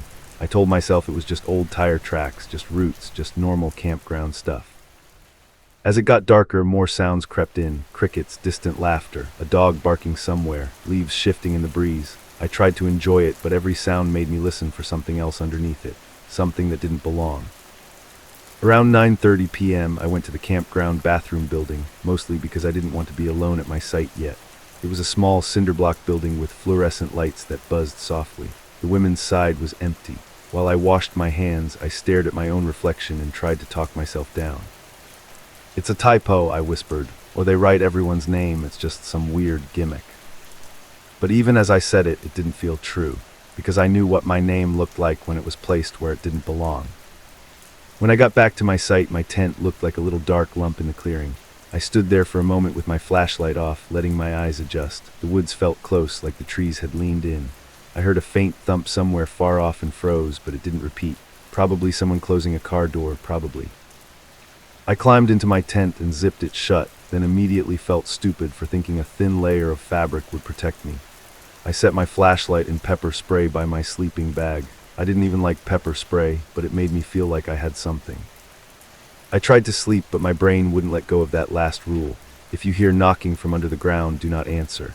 It was such a specific warning that it made my skin crawl. Under the ground, not on the tent, not on a tree, not from the woods, under the ground. Sometime after midnight, I finally drifted off in little broken pieces. I'd wake up, listen, and then fall asleep again, over and over. Each time, my heart would race before I remembered where I was. Then at some point, I woke up again, and I knew immediately that something had changed. It wasn't a sound that woke me, it was the stillness, that heavy, unnatural quiet, like the woods were holding their breath. I lay there, eyes open, staring into the darkness of my tent. My phone screen lit up when I tapped it. It was a little after 1:40 a.m. That's when I heard it. A soft knock. Not on the tent wall, not on the zipper. It was muffled, like it was traveling through dirt. 3 slow taps that I felt more than heard, like a vibration under the sleeping bag. I sat up so fast my head almost hit the tent ceiling. I held my breath and listened again, convinced I'd imagined it. Then it happened again, 3 taps, same rhythm, from directly beneath me. Every hair on my arms lifted. My mind flashed to ridiculous things, like someone buried alive or a prank or an animal underground. But the knocking wasn't scratching. It wasn't random. It was deliberate, like someone trying to get my attention. My first instinct was to shout, "Hello." It came right up to my throat. And then I remembered the rule. My mouth stayed open, but no sound came out. I forced myself to close it, like I was shutting a door. I grabbed my flashlight and turned it on, sweeping the beam across the tent floor like light would somehow reveal what was under the dirt. The knocking paused. For a long stretch of time, nothing happened. I started to convince myself it was done. Maybe it was just the ground settling. Maybe it was a root snapping. Maybe. 2 taps this time, closer together, more impatient. I clutched the flashlight so hard my fingers hurt. I could hear my own breathing, loud and shaky. I wanted to run out of the tent, but something about unzipping that door felt like inviting whatever it was to come up faster. Then I heard something else, not knocking. A whisper. It didn't sound like it was coming from outside. It sounded like it was pressed right up under the tent floor, like the dirt itself was speaking. I couldn't make out words at first. It was just a low, breathy sound. Then I caught one clear part, and it made my stomach drop straight through me. Veronica. Not loud, not dramatic, just my name, said like someone testing it. I slapped a hand over my mouth to stop myself from making any noise. Tears sprang to my eyes without me meaning to, not because I was sad, but because my body didn't know what else to do with that much fear. The whisper stopped. The woods outside stayed dead quiet. I lay there frozen for what felt like forever. My phone screen had dimmed again, and when I tapped it, it was a little after 2 a.m. I hadn't moved. I hadn't answered. I hadn't even breathed normally. And then right beside my head, I heard the faintest crunch. Not inside the tent, outside it, right near the wall. My eyes flicked toward the thin fabric and I watched a shadow move across it. Slow, careful, like someone crouching down to look in. I didn't scream, I didn't move. I just held my breath so hard my chest burned. The shadow lingered there and I swear I could feel someone's presence through the fabric, like heat. Then it slid away, toward the back of the tent, toward the spot where my feet were. Another crunch, another shift of weight. The zipper didn't move, nothing tore, whoever it was didn't come in. They just circled, like they were checking me. The ground beneath me gave one last soft knock, a single tap, almost gentle, like a goodbye. After that, everything went quiet again. I stayed like that until the sky started to lighten. I don't know if I slept at all. I remember staring at the tent ceiling, watching it slowly turn from black to gray. When birds finally started chirping, it felt wrong, like the normal world was pretending nothing happened. As soon as it was light enough to see, I shoved everything into my car without packing neatly. I didn't eat, I didn't brush my teeth. I just moved fast, like if I slowed down, something would catch up to me. I drove straight to the office, gravel popping under my tires. The woman behind the counter was there again, sipping coffee like it was any other morning. Her eyes flicked to my face, and for the first time her expression shifted. Not surprised, more like disappointed. "I need to leave," I said, and my voice cracked. Someone was outside my tent, and there was knocking under the ground. She set her cup down slowly. "Did you answer?" "No," I said. "No, I didn't." She nodded once, like that was the only part that mattered. "Good." My hands were shaking on the counter. "How did you know my name?" "I didn't say it, I didn't." "You booked online," she said, like it was obvious. "We print the rules the night before for new arrivals." That explanation should have calmed me down. It almost did, except the rules sheet wasn't freshly printed. It was laminated, old, worn, and that last rule was in a different font, like it had been added later, not typed the night before. Before I could argue, she slid something across the counter toward me. It was my laminated rules sheet.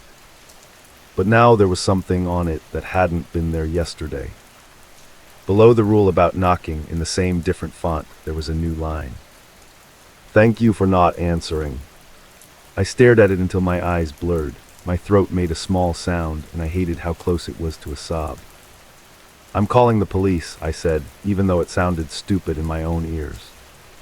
She didn't stop me. She didn't look scared for herself. She just picked up her coffee again and said, almost casually, "They won't find anything. They never do." I did call. A deputy showed up about 40 minutes later, drove his cruiser down to my site, walked around, shined a flashlight at the ground like it was still nighttime, and told me it was probably teenagers messing around. He suggested I stay at a hotel if I felt unsafe. When I tried to explain the whisper, his face did that polite tightening thing adults do when they think you're exaggerating. "Ma'am," he said, "sometimes the ground carries sound weird out here. Tunnels, critters, all kinds of stuff." He didn't even take the rules sheet seriously. He just glanced at it and handed it back like it was a menu. I left anyway. I drove until I hit a bigger road, until I had a steady signal again, until I could breathe without feeling like the air was thick. By the time I got back to Raleigh, it was late afternoon and my apartment complex looked strangely normal. Sunlight on the pavement, people walking dogs, someone carrying groceries. I tried to tell myself the campground was a weird place with a weird tradition. Maybe a long-running prank that got out of hand. Maybe it's local folklore they used to scare campers into following rules. Anything that made it less personal. That night I didn't open my laptop. I didn't even want to look at it. I showered, double-checked every lock, and left every light on in the apartment. I fell asleep on my couch with the TV playing because silence felt like a threat. I woke up just before dawn, throat dry, neck stiff, and for a few seconds I forgot everything. Then I saw my laptop on the coffee table and remembered the folder, the photos, the rule sheet. My hands felt numb as I opened it. The hidden folder was still there, like it had never left. I clicked it before I could talk myself out of it. There was a new file inside. One photo. It was taken from inside my tent in the dark, and my face was lit by my own flashlight like a pale oval floating above my sleeping bag. My eyes were wide open in the picture. I wasn't asleep in it. I was sitting up, staring straight ahead like I'd sensed the camera. At the bottom of the image, barely visible, was the dirt floor of the tent. And pressed into the dirt like someone had written it from underneath, the letters were reversed, backward the way a message looks when you're reading it through glass. It spelled my name, and right under it, the faint outline of three finger-shaped grooves, like something had knocked from below and then stayed there, waiting for me to answer.